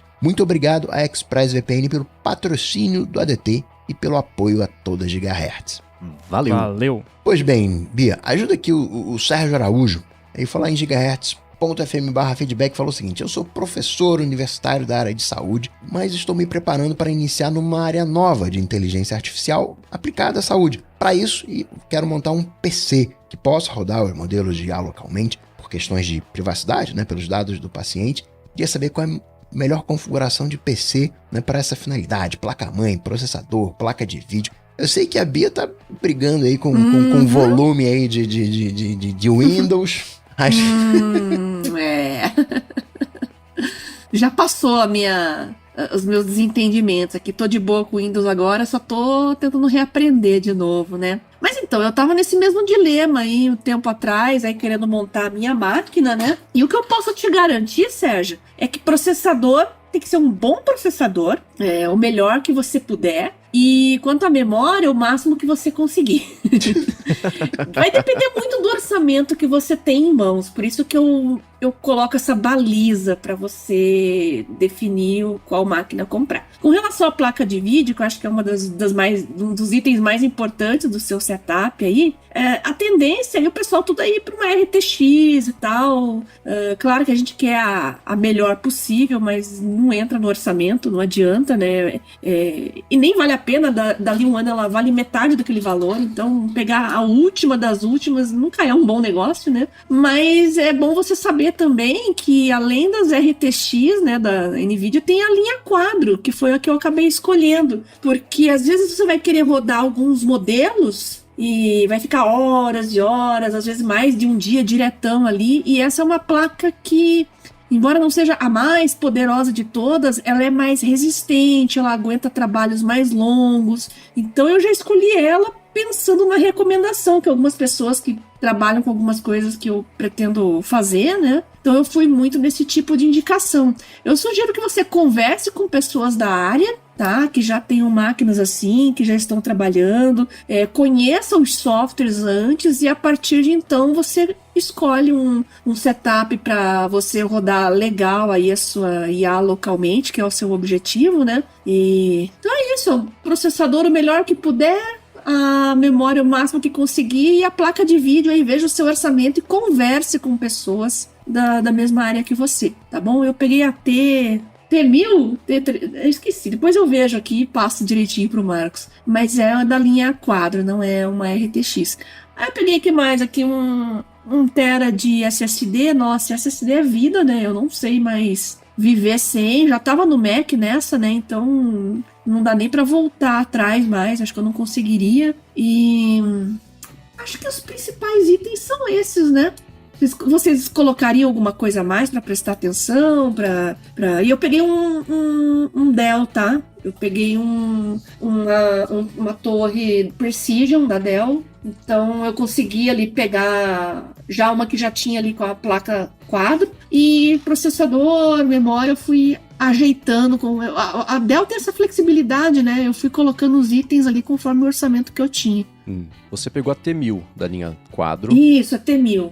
Tô tentando lembrar aqui. Gente, quase meia-noite. Já tô também em outro planeta. Você pegou essa específica porque eu lembro que você falou que ela tinha alguma coisa a ver que era mais indicada para trabalhos que iam ter a ver com biociência, isso, né? E por isso que eu tô falando pro Sérgio, né? Para modelos locais na área de saúde, se o pessoal indica muito essa placa. Sim. Tá? Porque se cria muitos modelos, assim, em epidemiologia também, modelos de previsão também com IA, que você fica horas e horas, às vezes 24 horas rodando. Então ela é uma placa bem resistente para tempo de trabalho, tá? Agora, Bia, ele fala da privacidade, né? Questão de saúde de paciente. Se fosse uma nuvem privada, assim, tem algum problema? Vou lá na Amazon, Amazon, me dá essa máquina aqui, eu vou rodar aqui 24 horas aqui, rodando de noite, que tá mais baratinho aqui, vou deixar rodando esse modelo aqui, amanhã eu volto e pego o resultado. Os laboratórios que eu conheço, eles estão na nuvem ou da Google ou da Amazon. Inclusive, o Google Cloud tem aplicações em nuvem para a área de saúde, já em genética, que são bem legais. Então, também tudo vai depender da aplicação. Mas isso você pode escolher depois, você pode testar antes de você contratar, né? Agora, com relação ao PC, que acho que é o mais importante ali, com relação ao processador, placa de vídeo, memória. Memória é caro, gente. É tão importante, mas é tão caro. Você pega assim e fica ali, não, eu queria mais. Aí você tá lá, 32 para 64 é R$3.500 a mais. Porque é caro mesmo, né? Então, mas pensa também que memória você pode trocar depois facilmente ali, né? Tem essa vantagem, né? Dá pra ir construindo e complementando aos poucos, né? Dependendo de qual for ali, você só adiciona ou... Enfim, tem uma flexibilidade. E é isso. Excelente. E o Paiva Júnior, sabe o que ele falou? Ele falou assim, ó. O que a gente tá usando para não perder aquele conteúdo importante que aparece, né, no momento e a gente não pode, naquele exato instante, ler, ouvir ou assistir. Ele já usou vários aplicativos para isso na última década, sem ter uma solução definitiva. Ele pensou em fazer uma automação nos shortcuts, mas antes ele queria saber o que a gente usa. Eu adianto aqui, né, falando do livro, que eu ouvi o livro e aí não tinha muito jeito, né? Como é que eu vou fazer uma anotação? Eu tirava print da tela para pegar a minutagem. E eu tenho... Isso aqui é coisa de doido mesmo. Eu me sinto mais confortável ouvindo, mas para fazer análise eu prefiro ler. Então eu tenho o MP3, o áudio e tem também o livro. Que eu busco lá o livro. Eu lembro. E é super engraçado, porque pela minutagem eu sei o que o cara falou. Aí eu pego a palavra que o cara falou, busco no livro, acho, tá, então você tá falando isso aqui. Isso é bom demais. Aí eu pego e copio. Mas tem um problema, que o leitor, né, o player de audiolivro, ele só vai até o 2x. Aí eu tenho que baixar aquele livro, criar um feed RSS para colocar no meu player de podcast, para poder ouvir, sei lá, no 3x ou acima, e fazer tudo isso funcionar. Então, pra mim, eu personalizei de um jeito extremo, mas é muito baseado em foto, print. Peraí, deixa eu ver isso aqui. Tiro uma foto. E aí, de noite, né, eu passo lá na galeria e, rapaz, tem que ver isso aqui, não posso esquecer. Porque também, se eu pegar a minutagem na semana seguinte, eu não lembro nada. Se for 2, 3 dias, eu lembro a palavra exata, o que eu pensei, eu consigo resgatar tudo. Mas passou uma semana, já era. Pode ir pro lixo que não vai servir de mais nada. Como é que você leu o livro, Bia? Eu li no Kindle. No Kindle, tá. Então o Coca foi em audiolivro, printando minutagem. Eu ouvi na rua em 3x, correndo. Meu Deus! A Bia foi no Kindle, eu li no Apple Books, iBooks, do iPhone, sentado no sofá, foi uma maravilha. E é bom que também, até pensei isso, eu perguntei pro Coca, né, acho que na semana passada a gente conversou em off, quanto tempo deu o audiolivro, né, pra poder planejar, se ia dar tempo de eu ler em uma semana, com todo o resto que eu tinha de coisas pra fazer, pra gente poder fazer esse episódio aqui, né. E o Coca falou, umas 9 horinhas, acho que foi 11 e pouquinho, né, no fim das contas você olhou depois de novo. E lendo, eu levei 5 horas e meia. Então eu comecei a ler no domingo, terminei de ler... E fiz uma sessão zona ontem e consegui terminar de ler, mas com esse benefício gigantesco, né? De poder ir marcando as passagens bonitinho para depois poder montar a pauta, selecionar as frases que eu queria trazer aqui, né? Se tivesse sido em audiolivro, mesmo escutando em 3x, beleza, né? Então, uma direção de 11 horas em 3x ia dar muito menos. Nossa! Mas esquece, né? Como é que ia printar a tela bloqueada na minutagem para depois buscar aqui e resgatar? Esquece, né? Agora, deixa eu me enfiar aqui nessa conversa, porque vocês não estão respondendo a pergunta do Paiva Júnior.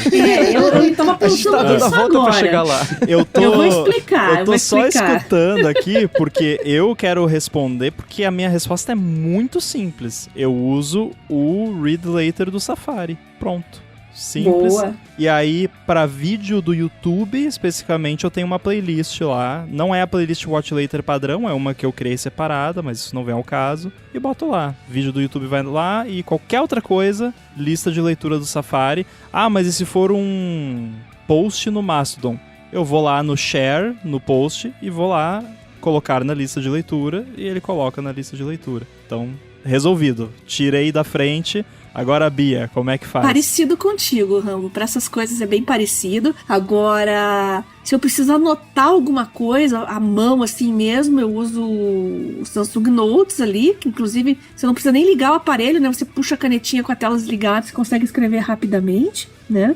Mas quanto às anotações específicas do livro, eu gosto do Kindle por causa disso, né? Eu faço os highlights. Aí depois eu entro lá na página, lá no computador mesmo, né? Eu entro na minha página do Kindle, que tem as leituras. Eu consigo exportar só os highlights pro Evernote. Então eu abro uma nota e fica lá definitivamente uma nota só com os pontos que eu sublinhei no livro. E aí, com essa nota pronta, eu gosto de escrever 1 ou 2 parágrafos, assim, sobre algumas coisas que foram importantes para mim. O que eu aprendi com aquele livro, o que ele modificou em mim, o que eu realmente assimilei. A importância daquela leitura para mim, né? Coisa rápida, 1 ou 2 parágrafos só mesmo, né? E fica lá, salvo lá no meu arquivo do Evernote. Isso é legal, né? Porque às vezes a gente só lê o livro, né? E eu gosto de fazer uma coisa parecida, né? Antes de ler o livro, eu escolho aquele livro. Não, eu vou ler esse livro, eu espero que esse livro daqui me responda isso, me dê um caminho, né? Me dê essa orientação. E aí eu faço nesse processo do audiolivro, que é tipo, entender sobre o que é o assunto, e depois eu vou lá no livro em texto, pego as partes que eu quero, né? E monto ali uma coisa mais organizada e, né, listo de fato as coisas que aprendi, né? Um semi-resumo. Mas é muito também, né, de links, né? A coisa de ler depois. Mas às vezes eu quero só uma partezinha ali de um texto, alguma coisa. No caso de ler depois, eu não uso do Safari, né? Ainda uso o Pocket, né? Pocket, né? Ou Read Later, Eu uso o Pocket também. É o Pocket que é coloridinho, que ele muda, o site acho que é Get Pocket, né? Get App Pocket, sei lá, vai mudando. Getpocket.app. Eu uso ele e aí mas também uso muito a imagem, né? A minha memória é muito, muito visual. E quem também foi lá em gigahertz.fm/feedback foi o César Miller. Ele falou, graças a uma promoção recente na Amazon, ele comprou uma cafeteira italiana. Aproveitou, passou pela Vero e comprou uns cafés para entrar nesse mundo da cafeína especial, do líquido preto, como diz o Mendes. E acha que seria legal que a gente contasse um pouco, né, como que a gente consome essa bebida milenar, métodos preferidos, tipos de café e tudo mais. Ele sabe que você, Marcos, assina a Vero há um tempinho, né, o Rambo também, e mesmo não sendo, né, um especialista, tem algumas dicas para passar para um iniciante na nobre arte do café?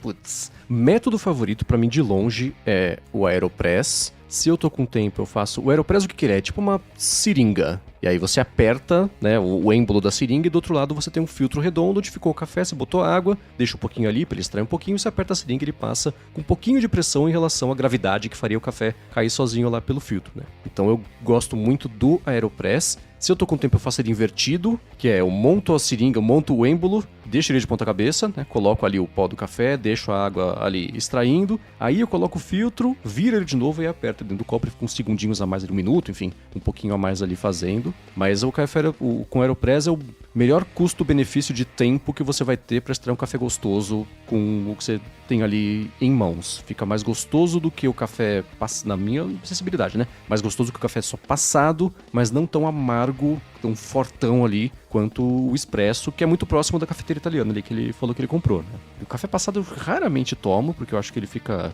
pro minha preferência, eu acho que o gosto fica meio... Não é diluído, que é só por menos água, mas não fica tão intenso ali o gosto. E se tô com tempo mesmo, fim de semana, aí eu uso a prensa francesa, porque não tem nem papel na jogada, não tem celulose, eu deixo ali ele fazendo, né? Meu irmão me passou um guia bacana esses dias de preparo e tô deixando 8 minutos ele fazendo ali, extraindo um tempão mesmo pra depois tomar. E é gostoso porque como você não tem o papel, não tem não filtra nada de óleos que ficam no papel que não passam quando você vai fazer o café. Então é diferente, é uma outra coisa, né? Você enxerga em cima ali a gordurinha do café, né? Exato, parece uma fumaça presa sob a água. Você vê ali, você repara a luz batendo ali. E de grãos, eu tenho duas preferências assim. tem o bourbon amarelo, que é do café do grão de bourbon amarelo, ele é um pouquinho mais doce. Aí o que eu faço? Esse eu prefiro que seja uma torra um pouco mais escura, que ele foi mais torrado, porque aí equilibra um pouquinho. Ou então, ao contrário, ter o catuai vermelho, que ele é, por natureza, um pouquinho mais amargo, aí eu prefiro uma torra um pouco mais clara. Porque aí, de novo, não intensifica a ponto de parecer só um café, um grão queimado, né? Você ainda consegue sentir a cafezice que eu brinco dele ali. Então, os hábitos e preferências são esses. A cafeteira italiana eu raramente uso, porque dá um trabalhão para eu ter um benefício parecido com outros métodos. Então, ainda assim, eu prefiro o Aeropress, mas é um jeito super gostoso. A hora que você pega a proporção certinha do que você gosta, a hora que cada cafeteira é de um jeito, né? Porque tem tamanho diferente, cada fogão é de um jeito. Então, até você pegar o jeito de fazer mesmo o café na sua cafeteira italiana, você vai desperdiçar umas xícaras aí que poderiam ter ficado melhores. E em máquina mesmo de expresso, minha mãe me deu uma de Natal há uns anos. E eu tentei, não consegui me adaptar ao jeito certinho de tirar o expresso gostoso mesmo. E ela tá aqui no armário. Legal. Mas de dia a dia, a Aeropress é, imbatível. É prática, né? Eu fiquei tentado de pegar uma máquina de expresso, mas aí depois da sua experiência eu pensei de novo e fiquei...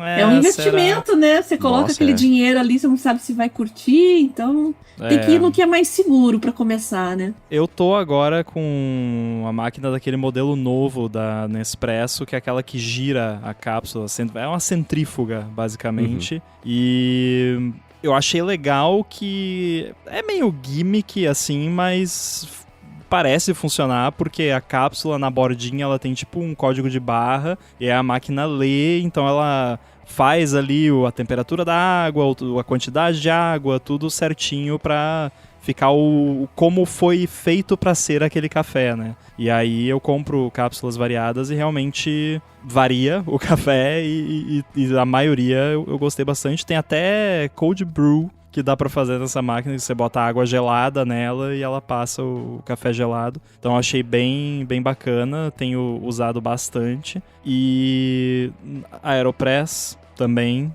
e prensa francesa, então igual o Mendes, a prensa francesa realmente é o meu favorito, mas também não faço com tanta frequência, porque dá um pouquinho mais, não é tão mais trabalhoso que a Aeropress, mas é um pouquinho mais, então no dia a dia acaba ficando mais na máquina mesmo, mas o grãozinho moído ali sabe ser bom também. Também curto o grãozinho moído, mas eu fico mais mesmo na cápsula, porque a vida é muito corrida. Mas eu gosto do coado também. Quando eu tô mais calma, assim, vou lá num coadinho. Mas no dia a dia acaba sendo cápsula mesmo. Aquele café de vó, né? De casa de vó. É, assim. Exatamente. Eu ainda gosto. Invejo profundamente todos vocês. Ficar aqui quietinho, deixa passar a minha inveja. A gente até poderia polemizar sobre com açúcar ou sem açúcar, mas vai render outro podcast isso. Fica pra próxima, viu, César? Isso aí eu já equacionei, Bi. Isso aí você tem que sempre tomar sem açúcar. Porque você passa... Eu também. Você passa áreas de especialista. Café com certeza. Sem açúcar. Todo mundo, nossa, dá uma de snob, né? Acha que eu entendo alguma coisa? Não entendo nada. Café de cápsula. O pessoal fala de amargo, já basta a vida, né? Pior que eu não posso nem falar que quem coloca açúcar é psicopata, porque tem até estudo que fala que pessoas que gostam do café amargo têm tendência sociopata, sei lá. Mas quando eu comecei a tomar café, quando eu entrei na agência, há muito tempo, e eu punha muito açúcar no café, virava um caramelo por baixo, ainda comia o açúcar depois. Caramba! Assim, horrível. Não sabia o que eu tava fazendo, né? Eu fui fazer o café e não pus o filtro, não tinha ideia do que eu tava fazendo, né? Nossa. Então, aquela cafeteira dentro, padrãozinho assim de escritório, né? Com aquele potinho de vidro assim. Da marca Boom? Então, talvez fosse. E aí foi passando o tempo. Quando eu comprei a Aeropress, que aí eu comecei a tomar sem açúcar, porque meu irmão falou uma vez, cara, não precisa mesmo, né? Muda muito o gosto mesmo, né? E era diferente, sei lá, comprava aquele pilão que é só comprava não, né? Tinha Cevada. Na agência pilão que é só sei lá, um carvão moído, né? Não é cevada misturada com galho, folha. E antena de barata, como diz o Coca. Aromatizante sabor café. Então não tinha, era só porque era o que tinha lá e todo mundo tomava café e vamos lá, vou tomar também. Aí com a Aeropress aí começou a mudar bastante. E aí abri o Coffee Lab em São Paulo, passei no Coffee Lab, fui com... O Coca também foi, né? A gente foi junto uma vez, nós três, né? Muito bom. Foi ali começou, porque você pediu café, vinha o café e uma palestrinha, né?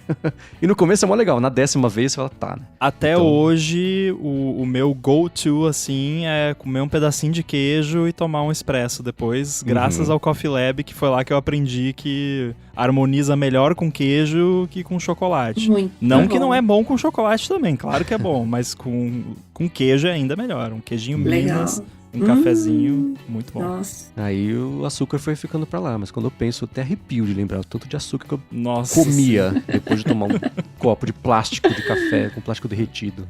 Agora, já que a gente polemizou do açúcar, o Mate falou aqui do café com leite. Vocês tomam café com leite?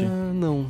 Às vezes. Um dia que tá muito frio, assim, parece que o leite dá uma esquentada, mas eu acabo preferindo mais com chocolate ao invés do café. Eu compro um sachêzinho de um café coreano, que eu gosto muito, que é o que eu levo na bolsa. Se eu estou em algum lugar que eu tenho certeza que eu só vou ter acesso a cafés ruins, ou aqueles de máquina, aquelas piores máquinas que tem, eu tenho o meu sachêzinho ali comigo de emergência.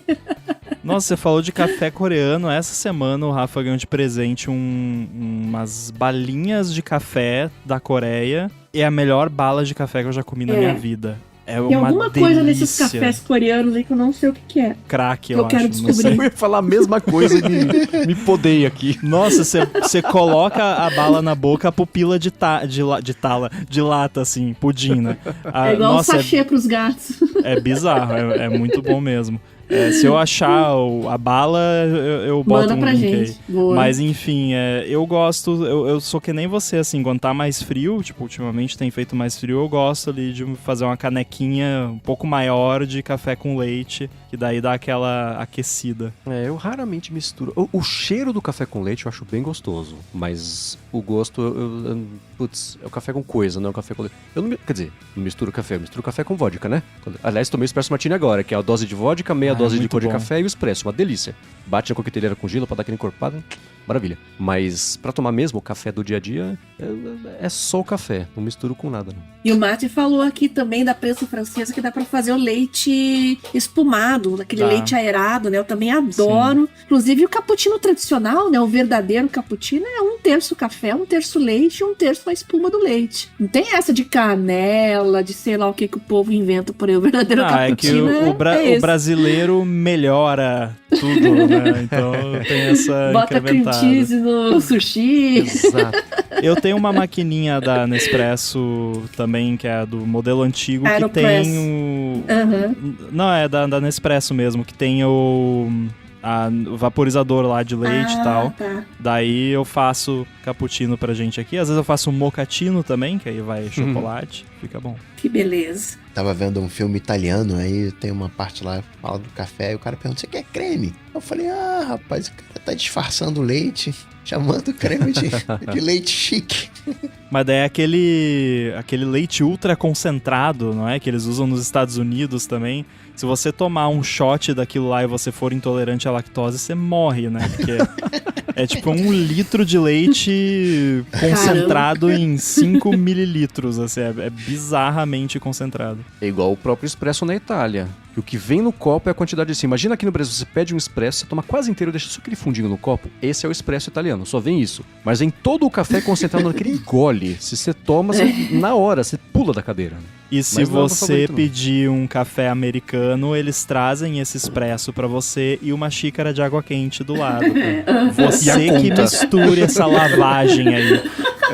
Quer estragar o teu café? Então se vira aí, meu cara. Exatamente. E eu sei disso não porque eu pedi. O John pediu, quando a gente tava lá em Veneza, na praça lá dos pombos lá, tomando café, ele pediu isso aí. O garçom olhou com cara feia pra ele e trouxe... Ofendidíssimo? Trouxe a xícara de água quente, o expresso e a conta.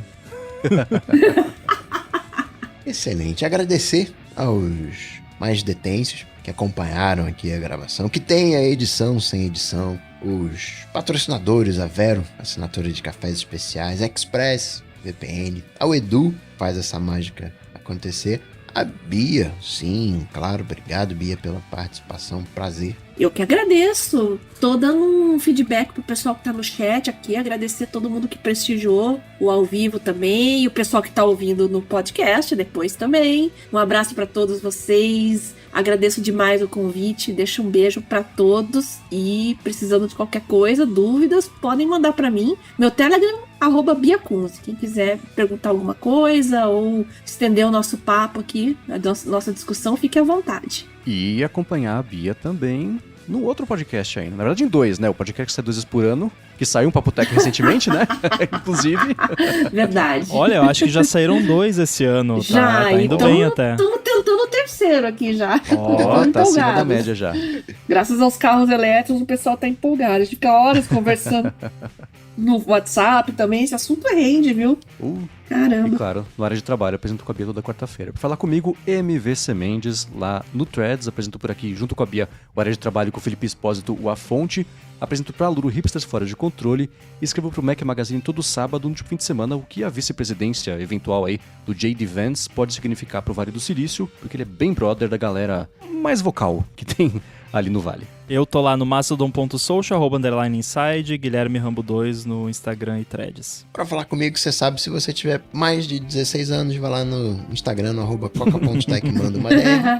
Se não tiver mais de 16 anos, aí eu acho que pode ir lá no Google, bater Coca-Tech, que a gente se encontra e troca uma bola. Tudo dito e posto, a gente volta semana que vem. Tchau, tchau! Falou! Falou!